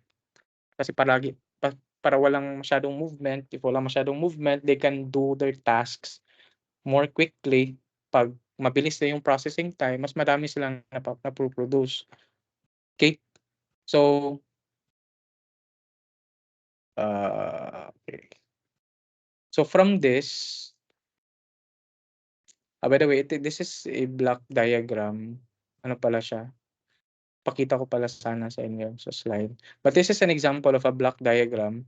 What is done here is just a placement of all of the departments in a Cartesian plane, the x and y axis, the x and y axis dito. Okay, so ito yung PA, preparation area, storage area, labeling area, cupping area, tightening area, kalimutan ko na yung FA, mixing area. FA is ito, filling area. Bali yung ginawa lang is lahat ng departments, nilagay lang siya sa X at saka Y axis. Tapos measure yung movement. If you're going to look at this in a string diagram, ganito yung forma ng layout nila. Sobrang gulo. And yung measurement ng efficiency level nila is ito 44% yung workflow efficiency. Yung ibig sabihin ng workflow efficiency is 44% if if the company is given 100 minutes to produce something, they're only utilizing 44 minutes for the actual process. Bali, yun yung ibig sabihin ng workflow efficiency na 44%. So again, if the company will operate, if the department is given 100 minutes, only 44 minutes of it is useful. Parang ito yung ibig sabihin, no, not parang, but yun yung ibig sabihin ng workflow efficiency na 44%. So sobrang baba niya. Or if they are expected to produce 100 units, 44 lang yung magagawa nila. If it takes 1 minute to produce one unit, then 100 minutes yung available, 44 lang yung magagawa nila. So it's problematic on layout perspective. So based on literature review, so may binasang ibang mga studies, ano yung mga ginagawa ng ibang company, ito yung mga pinaka-common na setup ng layout. May U-shape, may S-shape, at saka may W-shape. So yung ginawa ko is simulated the different layout types. Ito yung U-shape. Ito yung may mga measurements din. Hindi ko na ipapakita. Ito yung W-shape. W-shape po to. Wait lang. S-shape pala yun, sorry. So this is a S-shape. 1, 2, 3, 4, 5, 6, 7. At saka, ito yung W-shape na layout. In-evaluate yung mga solution. What's the best layout for them? At saka based sa result, yung best option for them is W-shape layout, increasing their workflow efficiency from 44% to 72%. And they have implemented this until now, yung layout.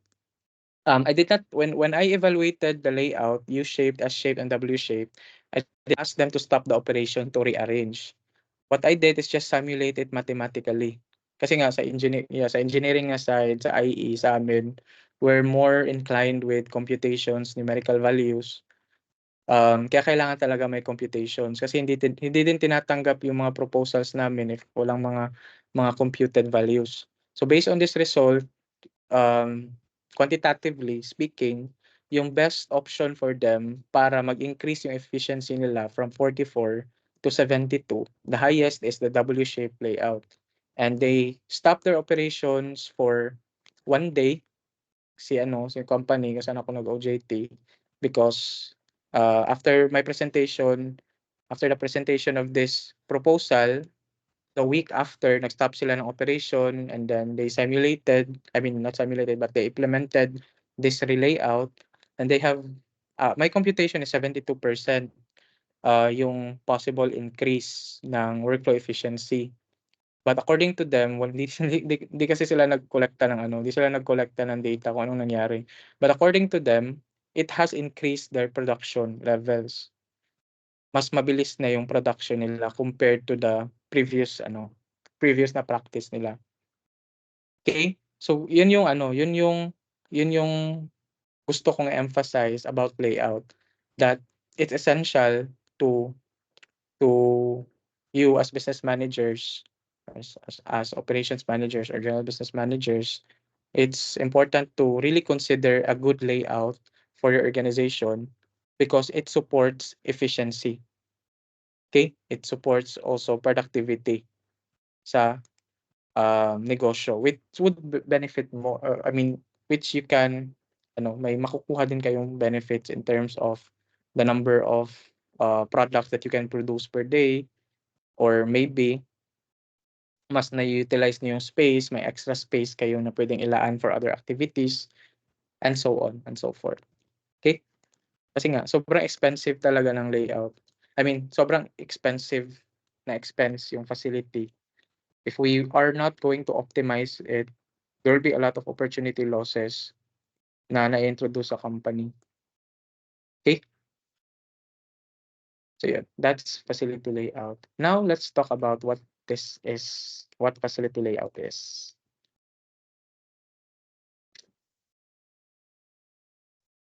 Wait. Ayaw na naman mag-share.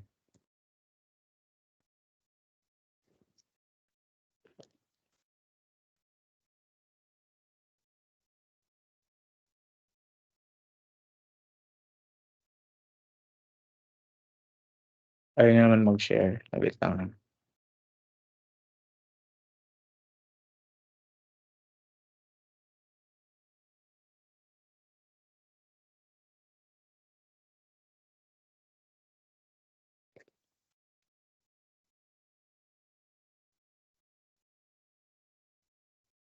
Okay. Facility layout is defined as the arrangement of machinery, equipment, and other amenities in a facility, which should ensure a smooth movement of materials. Okay? Yung, yung emphasis ng facility layout is really movement of all the entities working inside the facility. Machine, people, materials, even information is supported with facility layout, as well as equipment in some cases, or mga material handling equipment. All of the movements and coordinations inside the facility are supported or must be supported by the layout. Okay? The objectives for an effective layout is number one, improvement of workflow, the optimization of space, similar with I think I've mentioned this earlier in our introduction, no? The flexibility and adaptability of the whole production, because you can accommodate changes in demand. For example, yung nangyari sa company, yung shinare ko na research earlier, changes in the demand of alcohol was something that they did not expect. The good thing na na na meron sa kanila, the good thing that we have found out is yung layout nila is changeable. Meaning namu-move lang yung mga department without any problems. So you should also ensure that whenever there are changes that would happen in the demand or in the production, let's say mag-acquire kayo ng new technology, new materials, or new equipment, your layout should support that kind of changes. Dapat flexible and adaptable. It also would reduce cost. Yung mga example dito, minimize yung material handling, na-eliminate yung mga bottlenecks, shorter yung production cycle, reduction of production delays, quality control, utilization of labor, and employee morale. These are all improvement of workflow. So workflow talaga yung tinitignan natin for layout. Okay? We also have safety and security also. You need to ensure that the layout will also prioritize safety and security of the employees, equipment, at saka mga materials na ginagamit sa facility to avoid to avoid accidents or mga unauthorized na mga access of people within the organization. Okay? And then when we talk about layout, we have different types of layout. This is just for manufacturing. We haven't arrived yet on the service layout because there are layout requirements also for services. But this time, we'll talk about the manufacturing layout first. Lalagyan ko na ito ng manufacturing later. So for manufacturing layout or production layout, we have process layout, product layout, we have fixed position layout, cellular manufacturing layout, and combination or hybrid layout. The first type of layout for manufacturing layout is the process layout. It's also called as a functional layout or batch production layout, and it's characterized by grouping together of similar machines based upon their operational characteristics. The number one indicator lang po ng process layout are departments. So may cutting department, may sewing department, may finishing department, painting department. Yun, those are considered as process layout. Effective yung process layout if we're looking at mga customized na mga items or projects, for example. yung very varied yung design ng product, wherein paiba-iba, such as clothing. 'Di ba for clothing, may mga iba-ibang design. So, technically may sewing department, pero iba-iba yung mga sinusew na mga design. May cutting department, iba-ibang dimensions. So, varied. There is a variety of the product, kaya ina-apply si process layout. Okay, so if you have identified na you're a type of organization that offers variety of products, then you might want to consider process layout for your organization.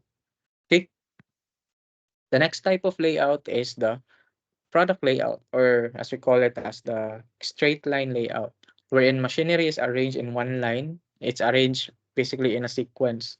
This is effective with low variety products, meaning the same lang yung design all throughout. So, para siyang naka-arrange siya in a di rin siya kaya parang line assembly siya. Okay? Yung product layout. This is generally done for mass production, pabilisan.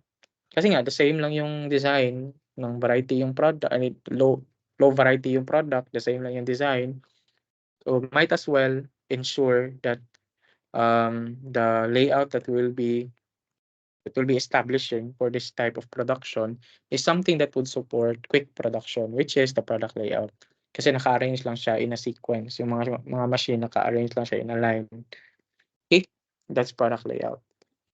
The next type of layout is fixed position layout.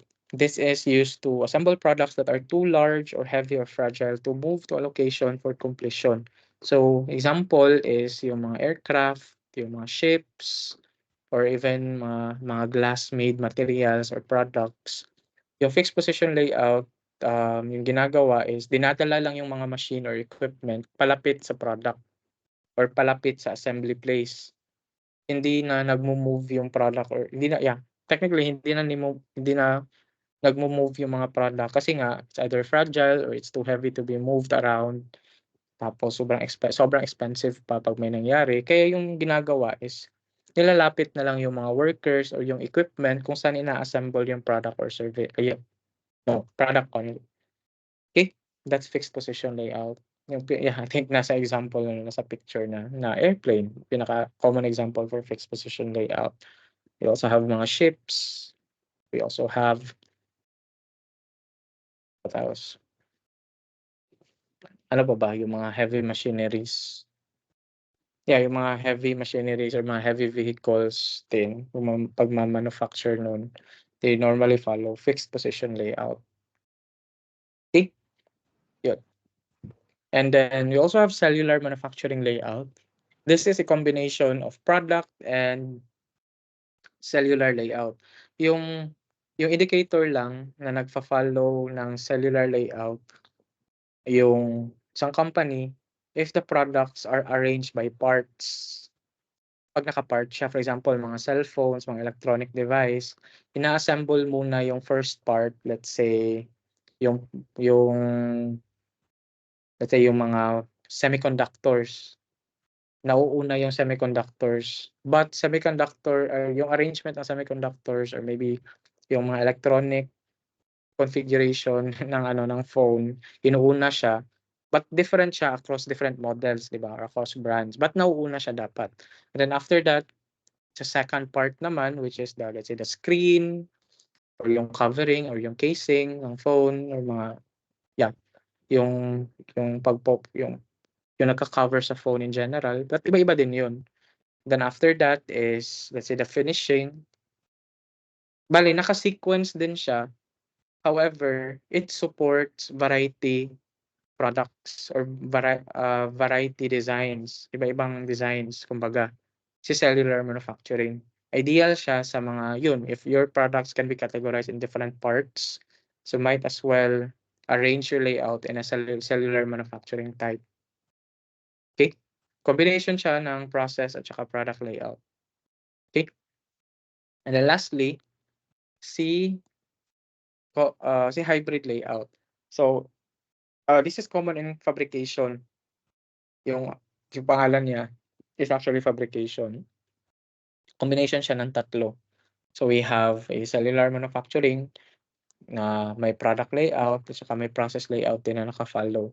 Okay, especially for complex na mga products.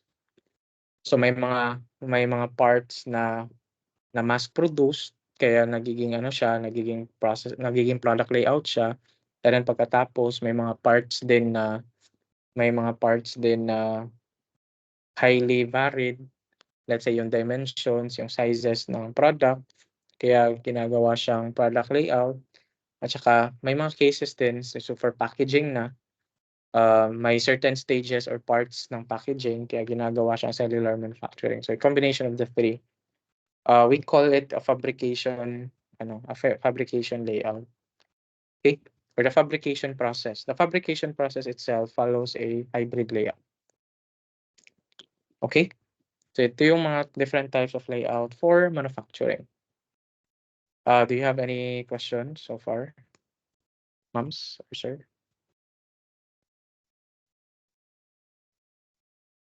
Wala. Alright. Sige, let's proceed with the several factors affecting layout.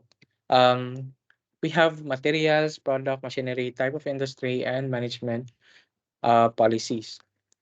Yung materials, it's a factor that affects layout because you need to consider ano ba yung mga processes na pwede sa materials na to. Okay? Or if we're going to talk about storage of materials, dapat nakakaapekto din siya on how we design our layout because there are certain materials that would require specialized storage or iba yung material handling na requirement ng materials. Okay? The second factor to look at is the product that you're offering. Kasi nga, you have to consider the process on how this product is made. Tapos, you need to rearrange or arrange your layout in such a way na successfully makikreate tong product na to. Next is machinery. Ano ba yung mga existing machinery na meron kayo dito para sa organization? Ano yung mga dimensions? Ano yung mga voltage requirement for this to operate? Saan ba siya dapat nilalagay? And so on and so forth. So that's also a consideration that affects layout. Next is type of industry. Kasi nga, we have manufacturing and service industry. Iba yung priority ng manufacturing industry sa service industry. Sa manufacturing, yung priority is efficiency, speed, cost. Yun yung importante sa manufacturing. For service industry, yung importante naman sa kanila is visibility, access, communication, kasi nga kailangan there is also convenience. That's a priority for service industry because they're interacting with customers directly. Okay, iba yung priority ng service industry compared sa manufacturing industry. And then lastly, management policies. Baka may mga policies na hindi pwedeng magkalapit yung ganitong mga departments kasi nga there might be an interaction with elements or chemicals, or maybe if we're looking at compliance, dapat dito yung placement ng fire exit, dapat dito nilalagay yung mga emergency response materials, and so on and so forth. Okay? Ito yung mga things na nakakaapekto on how we design our layout. So kindly ensure that you understand all of these factors before you design your layout. Okay?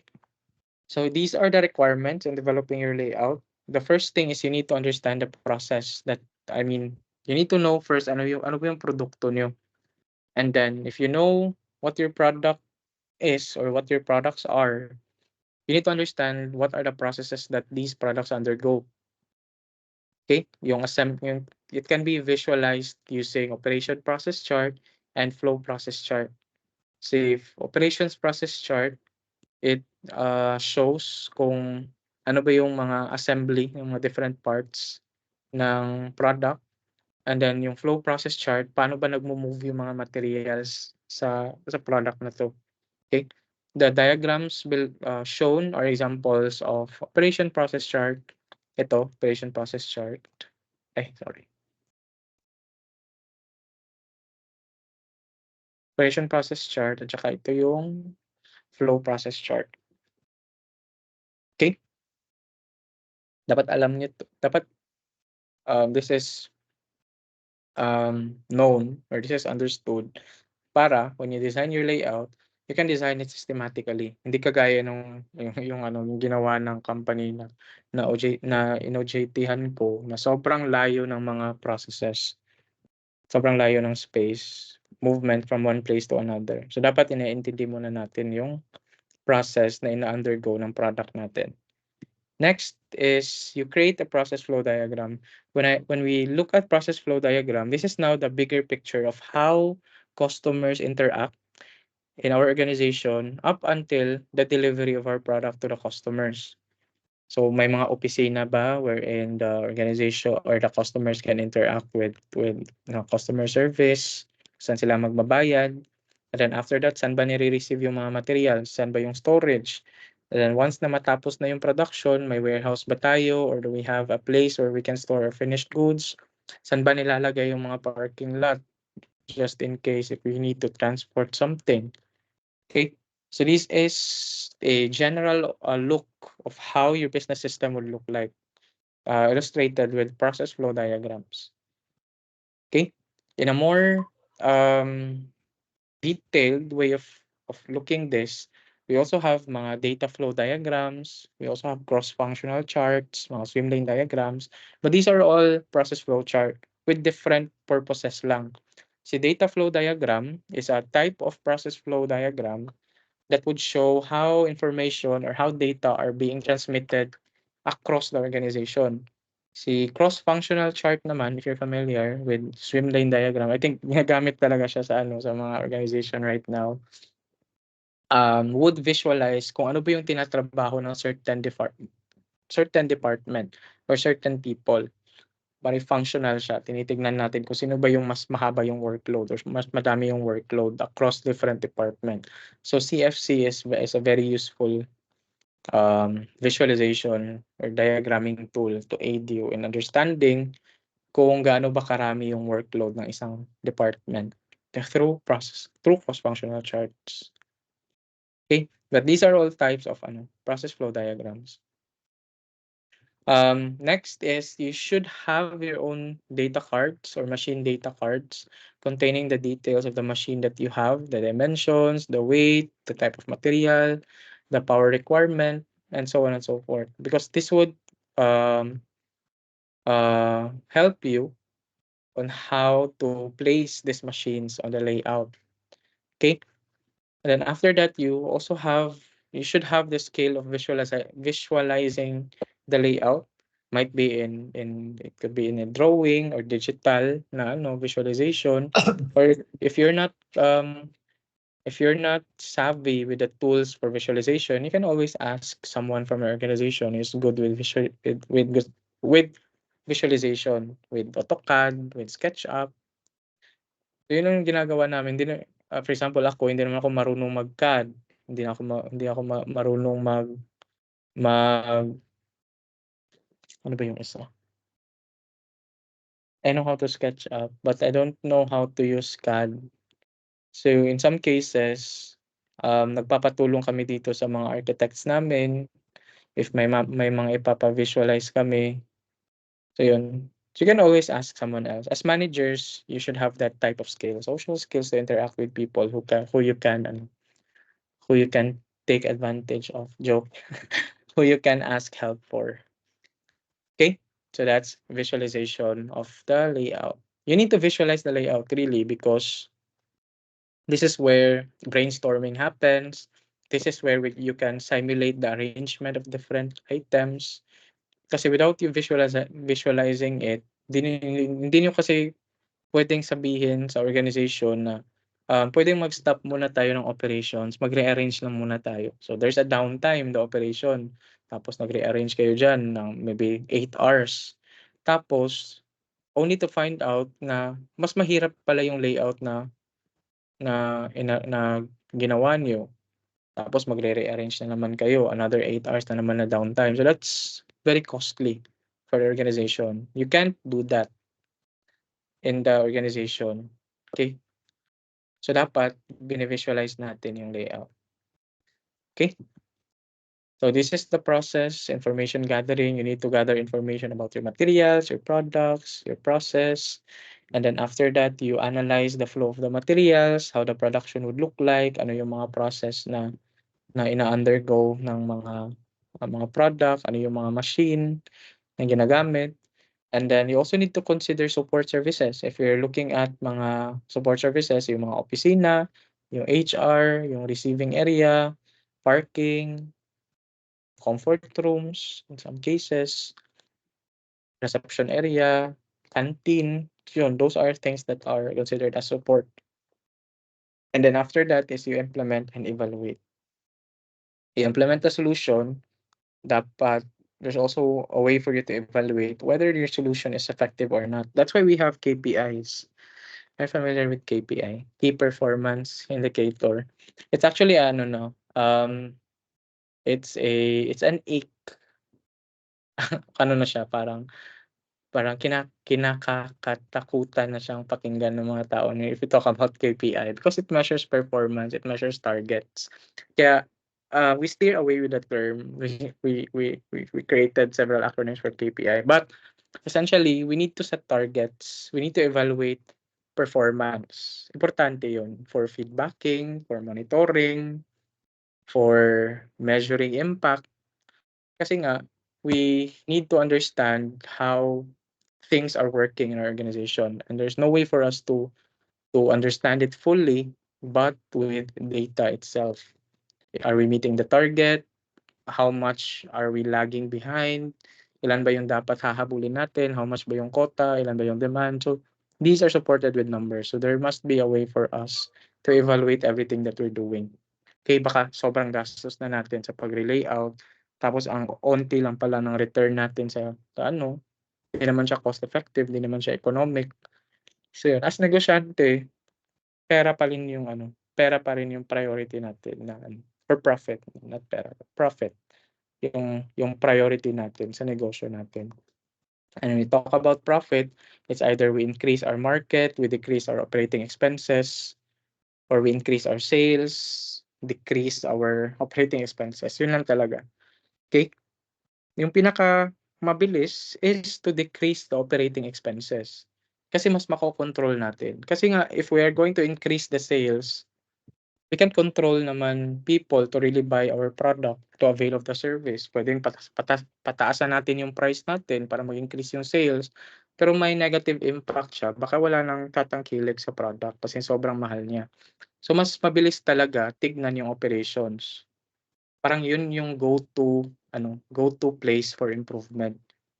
Kasi sobrang dali niya sobrang dali. Madali lang ba sir? Hindi naman siya madali, but parang something controllable naman siya sa organization. Okay? So yun po, pag mag-set up kayo ng negosyo, ensure po really to have a management information system. You should have repository of data, whether in your inventory, expenses, sales, customer feedback, which is very important for you to have a guided decision making in the future. Importante po yan, especially right now. Okay? Importante din yung sinabi niyo last time ng mga business continuity plan na just in case something happens, dapat the company will be sustained for long periods of time. Kasi ano pang sense if you just have to set up a company there or a negosyo there na hindi naman siya long last. I mean, hindi siya magla-last long. 'Di ba? Dapat pang long term yung natin, yung mindset natin for negosyo. Okay? So these are the different techniques for designing a facility layout. Ito yung block diagramming, yung pinakita ko kanina. So yung gagawin lang is we place the different departments in a partition plane. Yung X and Y axis na naman. Paulit-ulit siya. Nasa location siya, tsaka nasa layout din siya.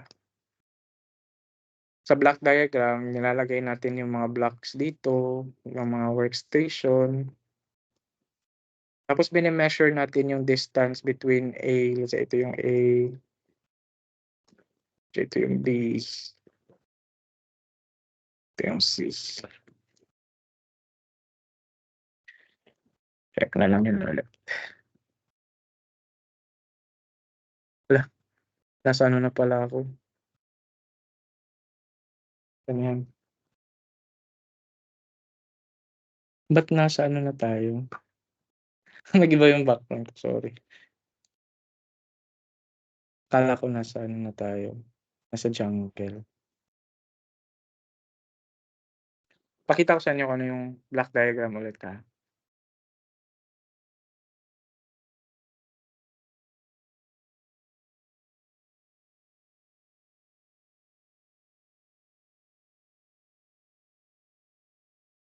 So this is a block diagram.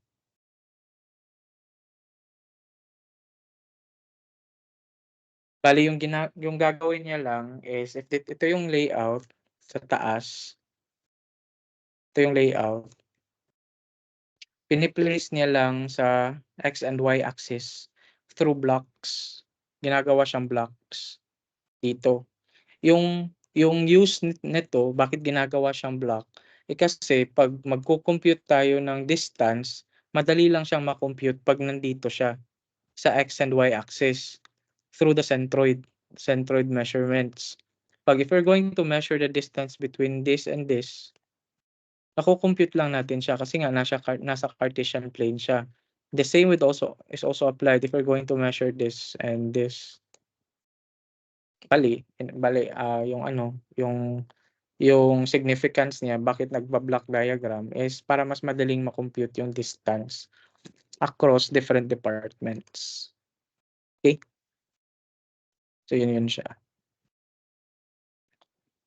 Next is another technique for designing a facility layout is called the closeness rating chart or the Richard Mother's systematic layout planning. Yung ginagawa nito is a subjective evaluation whether two departments should be close or far from each other. So that's why may mga rating tayo dito. A, E, I, O, U, X. A, absolutely necessary. Ibig sabihin, dapat itong dalawang department na to magkadikit or magkalapit. E, especially importante, yung dalawang department na to is malapit with each other. I, important, same. If importante din that these two departments are near with each other. O, okay if malayo or malapit. U is unimportant, meaning hindi siya nagmamatter whether malapit sila or malayo. And then lastly, X, undesirable, meaning dapat magkalayo yung departments na to. Pine-present siya through this matrix. So yung pagbabasa natin dito is, for example, shipping and locker room.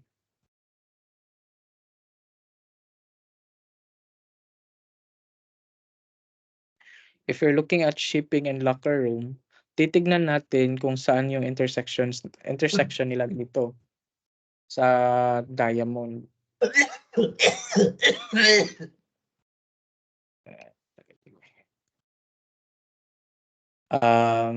Yeah, going back. So tinitignan natin kung ano yung closeness rating between two different departments. So shipping at saka si locker room, yung evaluation natin is X, meaning undesirable. This means that hindi dapat magkakalapit si shipping at saka si locker room. Okay? Next is we're going to evaluate shipping at saka si office. So yung intersection nila is dito at saka dito. Itong diamond na to. So I, importante. Dapat si office at saka si shipping, important na malapit sila. Which would make sense kasi nga, 'di ba pag may transaction sa opisina, if ready na for dispatch, dapat mako-communicate kaagad ng opisina sa shipping department na may for dispatch na. Okay? Next is shipping and bin storage. Yung intersection nila is dito. A, absolutely necessary. Dapat magkatabi yung shipping at saka bin storage. And which would also make sense kasi maybe the bin storage is the storage of the finished goods. If malapit lang yung storage ng finished goods sa shipping, automatic na nakakarga siya kaagad sa shipping department. Okay, next is shipping and bulk storage. The intersection is this one, I. eye is important, dapat magkalapit sila, pero hindi masyadong malayo. Yung pin storage at bulk storage. So ito, ganito lang siya gamitin, yung Richard Mother Systematic Layout Planning. Yung ano lang niya, yung disadvantage niya lang is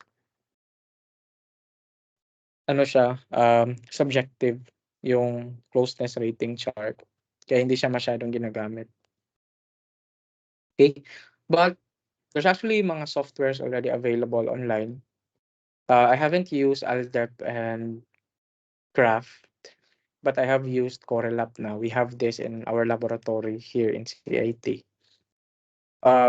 Si Craft, this is used for block diagramming, for block layout. It transforms your layout into block diagram and computes already the distance between two different departments.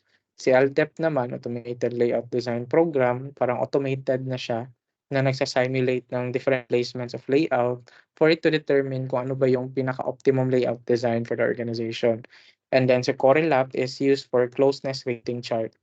Ito. Yung gagawin mo lang is i-input mo lang to.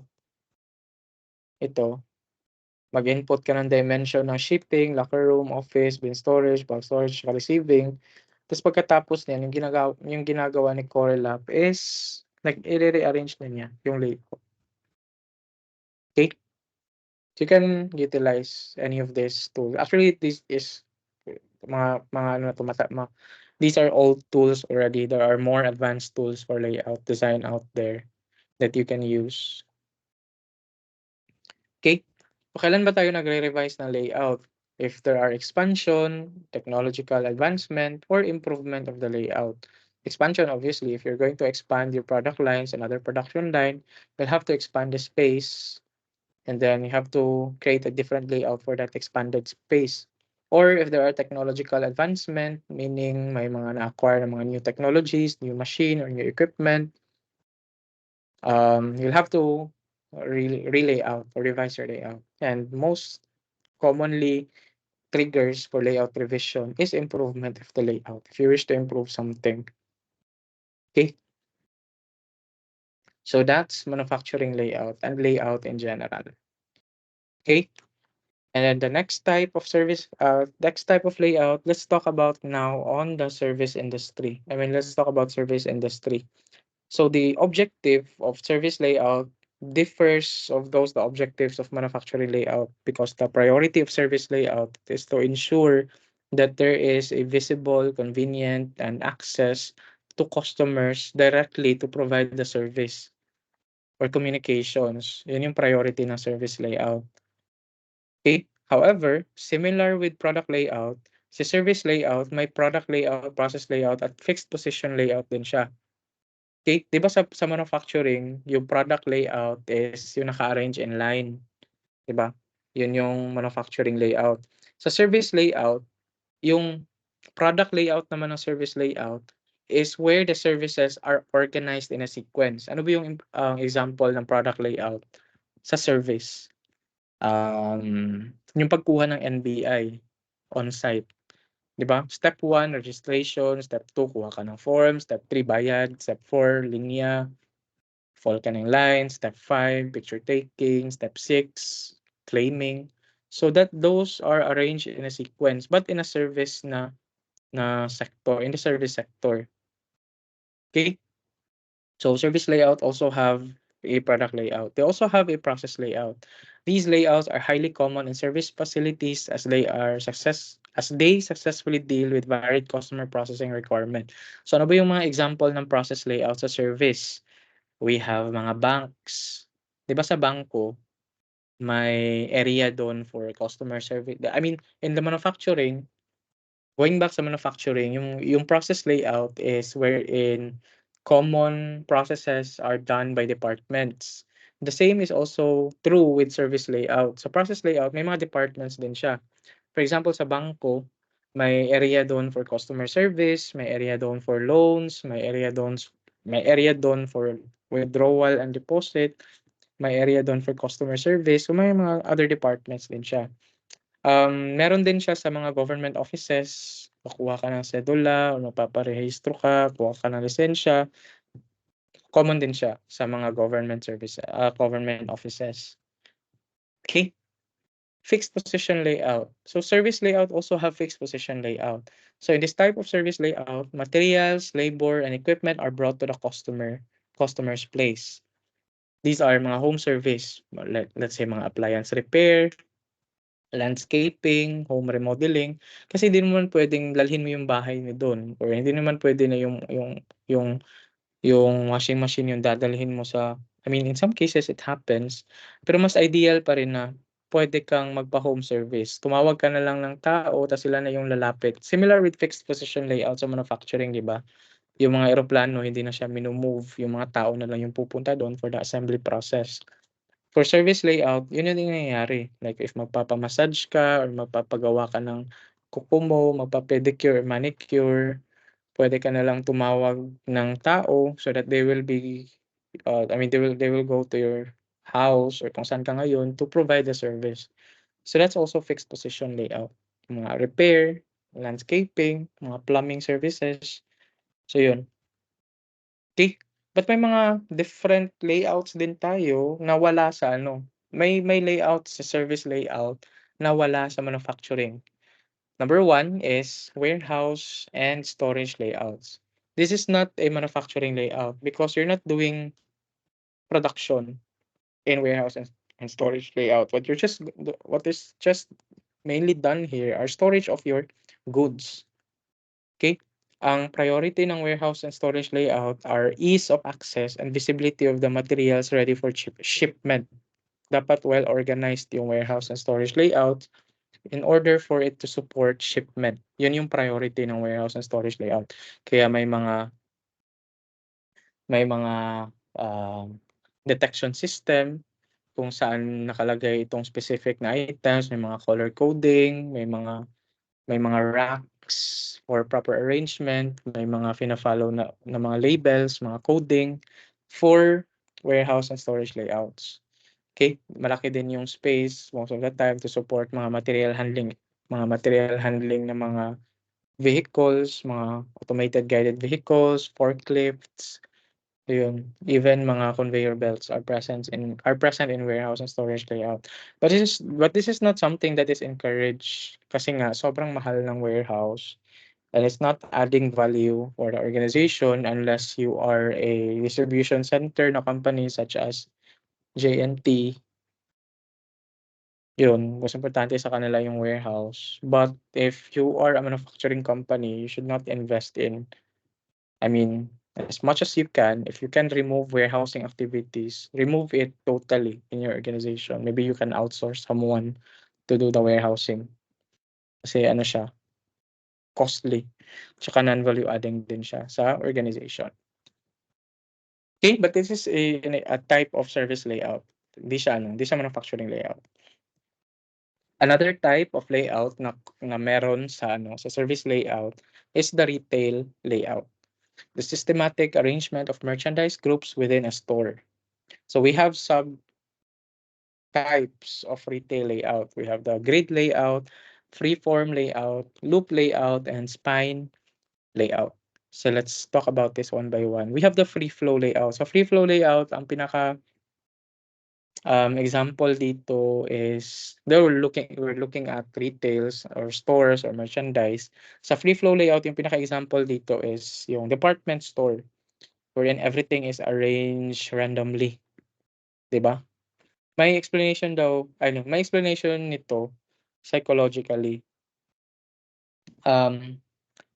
The reason why free flow, I mean the priority of a free flow layout is to ensure that a lot of merchandises are shown to the customers. Bali, yung vision ng mga tao when they look at that place is madaming nakikita.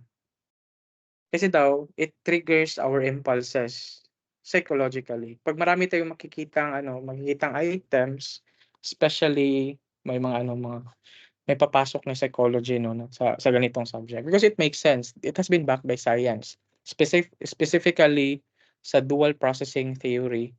So sa amin din may cognitive ergonomics kami wherein we aim to understand how people think so that they can avoid errors or they will be trained effectively and efficiently. So we have that subject in IE, cognitive ergonomics. In connection to this type of layout, our mind, according to the dual processing theory, consists of two different system. We have system 1 and system 2. System 1 is the part of our brain that controls our impulses or that is in touch with our consciousness, in touch with reality. Our system 2 is our controlled behavior. For example, um, if you're going to look at Apple products and then you are known to feel luxurious or you're practically inclined with Apple products, your system 1 would kick in nga, nabibili ka ng Apple product kasi gusto mo ng Apple products because of the feeling that is associated with it or because you're an Apple user yourself. However, when you look at the cost, sobrang mahal, diyan na papasok si system 2. Siya yung magko-control ng behavior niyo whether or not you're going to buy this or not, or if you will be controlled by your impulses or not. So people are identified by, I mean, the measurement of impulses is not by the measure of the system 1, but the measure of the system 2. How good people is in controlling their impulses. So sa ganitong type of layout, if people will see a lot of merchandise, magki-kick in yung impulses, yung system 1. So in cases like this, if mataas yung impulse, it would increase the chances of purchases. Kaya nga 'di ba pag papasok tayo ng mga department store, may engganyo tayong papasok unless may mga controlling factors tayo, wala tayong pera. But if meron tayong pera, money is not an issue, papasok talaga tayo dun. If you just want to look at anything, look at something, and then chances are you'll be impulsive, makakabili ka tuloy, mabubudol ka. The same would also applied with not just in the physical store, but it's also in mga digital platforms. You'll be exposed with a lot of merchandises. May mga triggering factors pa such as discounts or sale or flash sale kasi it triggers our impulses. Kaya nga, if we're going to open Shopee, if we're going to open Lazada, or if mag-open ka ng Facebook right now with a lot of ads, sobrang daming pinapakita. Kasi the more you see, the more your impulse kicks in. So yun yung sinusupport ng free flow layout na dapat visual in the I mean vision speaking, line of vision speaking, maraming naka-capture sa mata in a free flow layout para mag-increase yung impulse purchases. Common siya sa department stores. Ang disadvantage lang ng free flow layout is it's very costly to implement kasi nga kahit saan nilalagay yung mga items at saka mahirap siyang linisin at saka din sa waste siya ng floor space. Nasasayang yung ibang gaps dito in between. Okay? Next is the grid layout. Grid layout is very common in supermarkets wherein merchandises are displayed on shelves or on aisles. Okay? The major advantage of this is yung you can display a lot of merchandises, a lot of items, but yeah, with a lesser cost compared to the free flow layout. Kasi you just have to invest in fixtures, in racks, or shelves where you're going to display large exposure of your merchandise. It would also support customer familiarity. For example, may mga labels ka on this particular place, dito lang nakalagay yung mga instant noodles or dito lang nakalagay yung mga sauce, seasoning for food. So may specific category siya na napapamiliarize ka agad ng mga customers unlike sa free flow layout. Okay? Next is the loop layout. Yung sinusupport naman ng sorry, ang bilis ko magsalita, no? Sorry. Ang sinusupport naman ng loop layout is exploration. The common example of retails that follows loop layout is mga galleries. We also have, I don't know if you've been to uh, Manila, to Ocean Park, Cebu Ocean Park, or any Manila Ocean Park, or maybe Hong Kong, di ba, social. Um, this type of layout encourages exploration. Bali, if you're there, you'll be excited to kasi may mga blind spots siya. So you'll be excited to look at kung ano ba yung meron sa gilid. So the more you spend the more time you spend on that place, the more excited that you get. It also um encourages a good customer experience. Pag good feel. Pag maganda yung experience mo sa place, chances are you will be advocating for that brand, or you will be excited to stay there more, to stay there often, or to stay there for long periods of time, or babalik ka sa place na yun if maganda yung feeling mo sa lugar na yun, or maganda yung experience mo as a customer. Okay? Yeah, common siya sa mga boutiques, galleries, yun, mga safari, mga ocean parks. Yun lang, yun ang maiisip ko. Okay, grid layout din pala sa mga sa mga library. But hindi siya encourage sa mga bookshops. Kasi nga pag books, siguro mas ideal yung yung free flow layout. You wish to display a lot of books there, especially to drive people who loves books with a lot of exposure to merchandise. Pag marami silang makita, mas madami silang mabibili. Or you'll be inviting them more to purchase. Anyway, si spine layout is a combination of either of the three, or either of the two. Ang yung example dito is yung SM supermarket. May mga areas doon na intended for grocery, however sa pinakagilid may mga nagtitinda ng ibang items, mga kitchen utensils, mga clothes, mga TVs, mga appliances and other devices. Nako-combine siya sa supermarket. Aside sa grocery lang yung binebenta. So meron din siyang free flow layout. So combination of free flow layout and grid layout yung SM department store. Actually, may loop layout na din siya because yung yung SM supermarket ngayon, may mga food shops na din nagbebenta, 'di ba? Yeah, I think sa SMC side, if you're from Cebu, sa supermarket, yun may mga nagtitinda ng mga appliances sa loob ng supermarket. Tapos may mga pagkain din sa labas. So that's loop layout. Okay? So yun po. Yun po yung examples ng service, no, not yet, I'm sorry. Examples ng retail layout at saka mga subtypes of retail layout. And then the last type of layout is the office layout. The one thing that you need to remember lang about office layout is that the layout must support communication. When you talk about communication, private and open communication. So if you're walang standard for designing an office layout. You'll just have to ensure that the layout would ensure communication privately or open communication. Especially right now, may mga considerations na din for office layout such as aesthetic value niya. Dapat it should foster a good working space kasi um, preference siya ng generation ngayon. Okay? So, when you talk about open communication, hindi siya puro cubicle, may area din siya for discussion. If private na communication, may mga private offices, mga conference rooms for meetings. So, dapat present yun siya sa office layout. Okay? So, yun lang po, yung mga service layouts.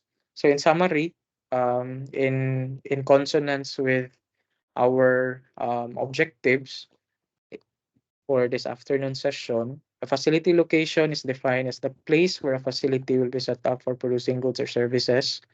Selection of a suitable facility location is important as it decides the fate of the business.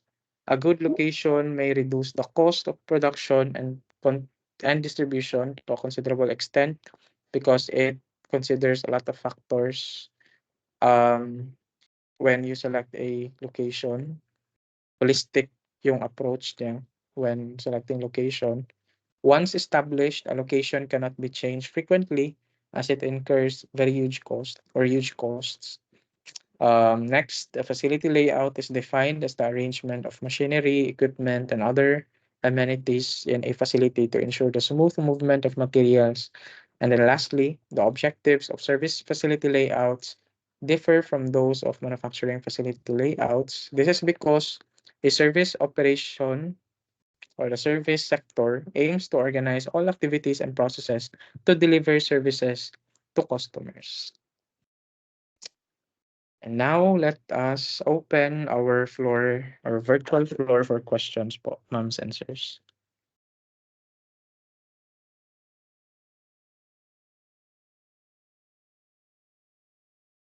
Budo layout. Opo, pwede po. Tawagin natin Budo layout, yung free flow. IKEA po, so far yung napasukan kong IKEA is yung sa Manila. Ano po siya? Spine layout po siya, Sir Gerald. So may mga area doon na nagfa-follow ng free flow, may mga arranged din in shelves. Tapos may ano din po, may loop layout din po doon sa lugar na yun.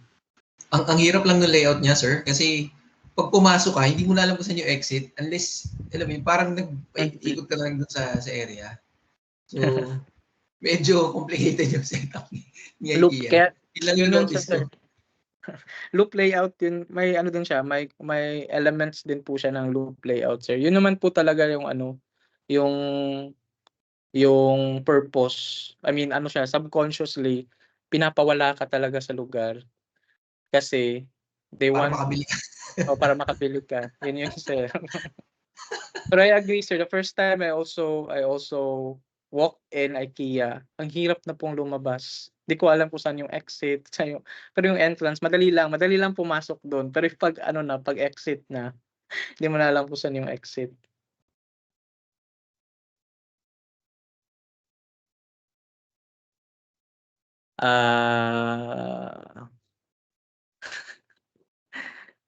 Sige po. May question pala nung sorry po. Hindi ko nabasa. Did you factor in safety in the computation or this was based purely on efficiency? Saan question po to, sir? Sir Norman.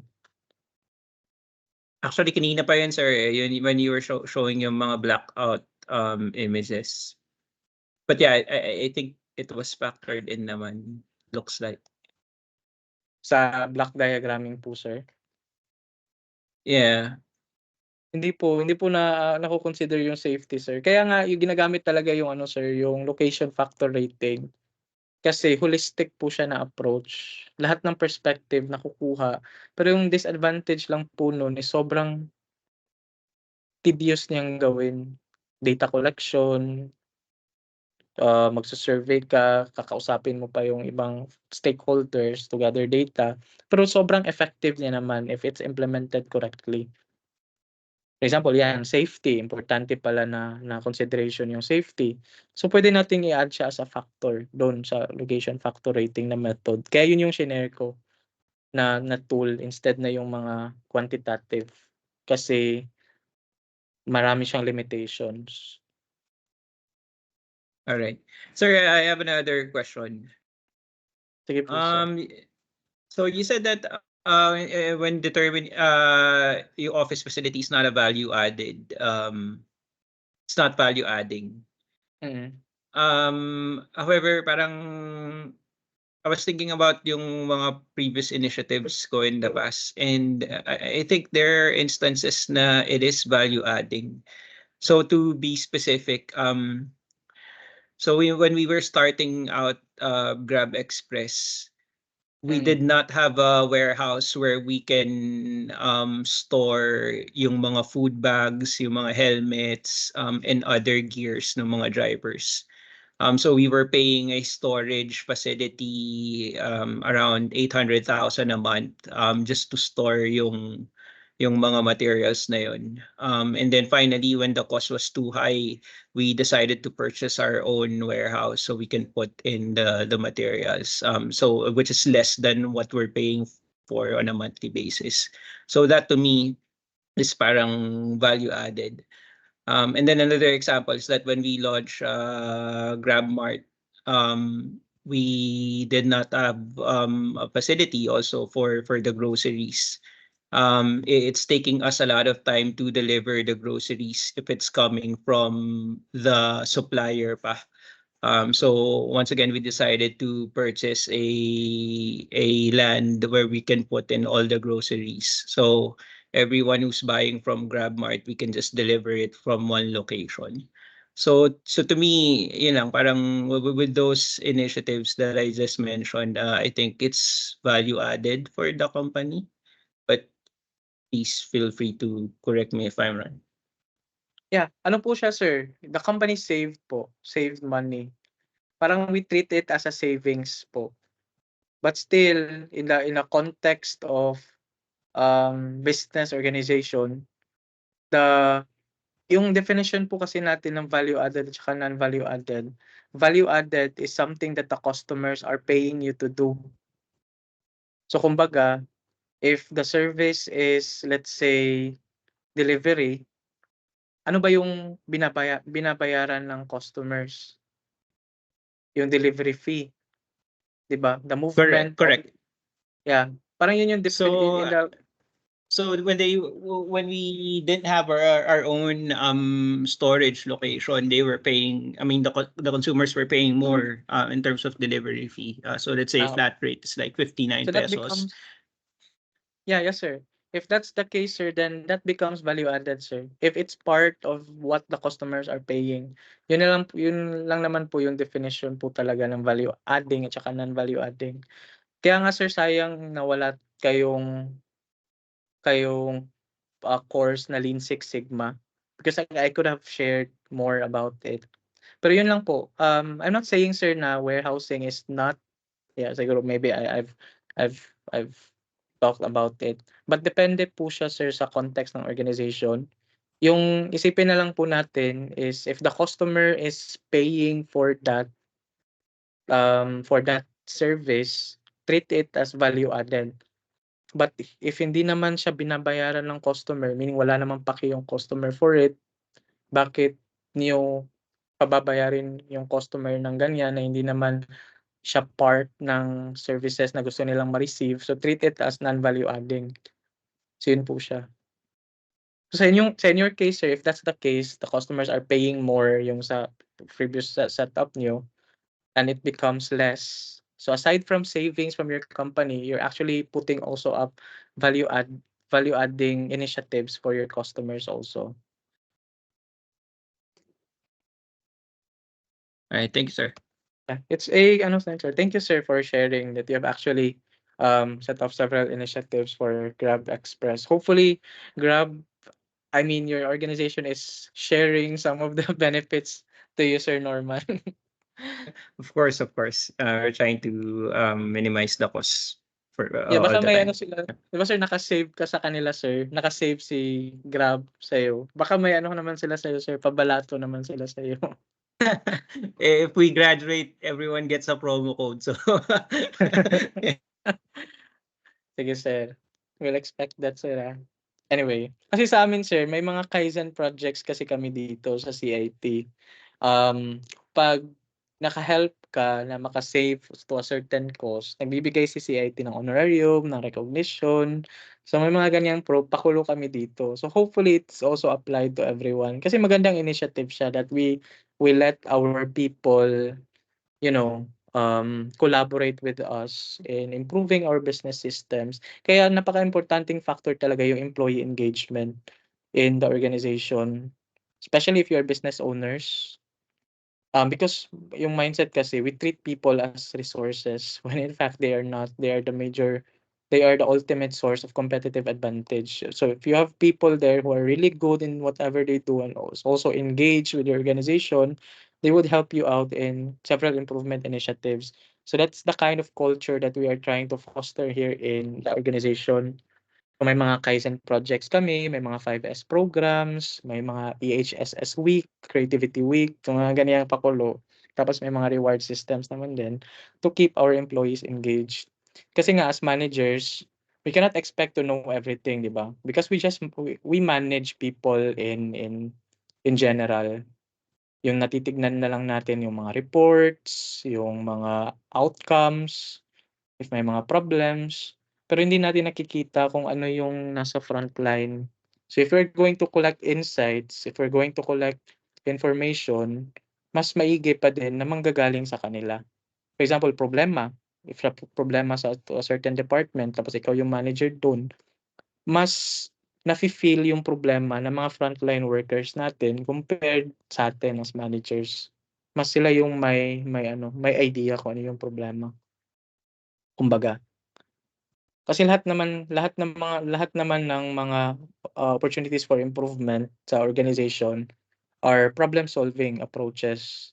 So if you have identified the problem correctly, properly, so it's much easier for you to provide initiatives on what to do.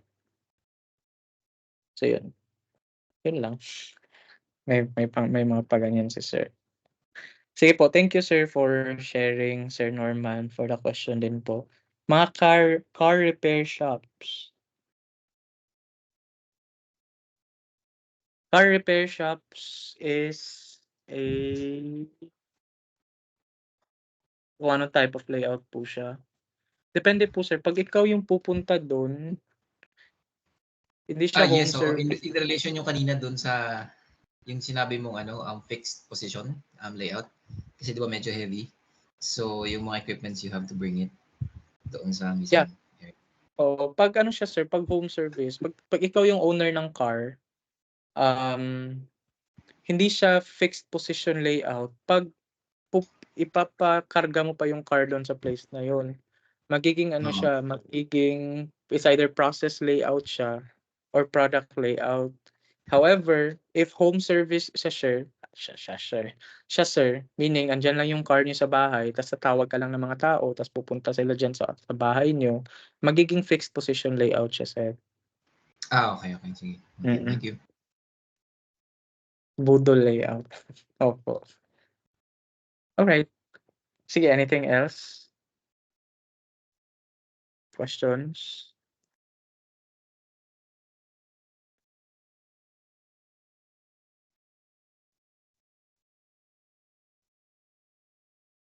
I'm not sure if this is the right course. Tingnan ko muna sir, Sir Norman.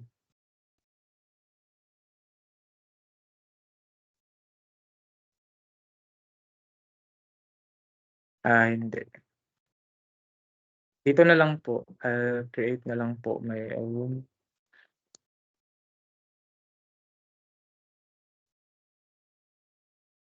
So for the Moodle po, kindly look at the chat box. I have the link there and the key. If my green belt na po na, does CIT offer refresher courses? We don't have refresher courses po sir for Lean Six Sigma Green Belt po. These are done with certified na mga companies who is allowed to offer certifications for Green Belt.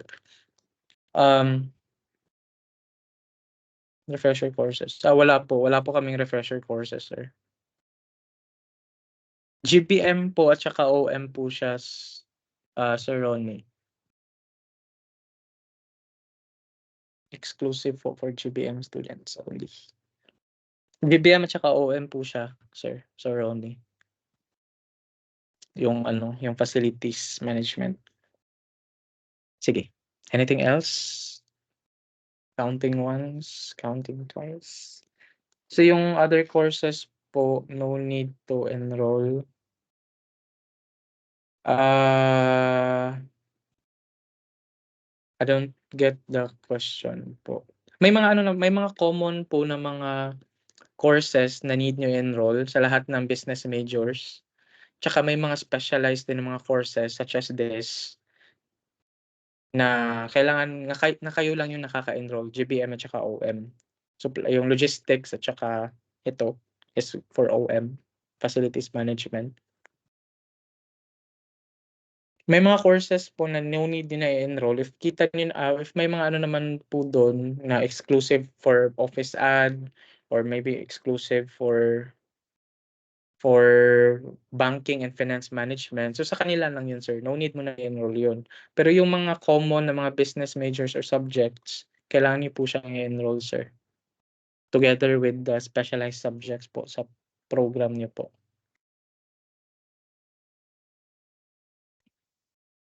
And then if you have further questions, Sir Rona, you can always ask po the EDF office. But for this course, this is required po for GPM and OM. Sige. Wala nang questions? Para makapaglaba or simba na po tayo sa Sunday. Makapagpahinga. Sige, if wala na po, it's a pleasure talking to you everyone, sharing things. Although I know that you know a lot more than me in terms of practical applications of this because you've been in the industry. But I hope I was able to share something that is helpful for you in the future as you walk as a professional and even in your personal lives. Sige po, ingat po kayong Thank you, lahat. sir. Thank you po. Bye-bye. Thank you, sir. Thank you. Thank you, sir. Thank you.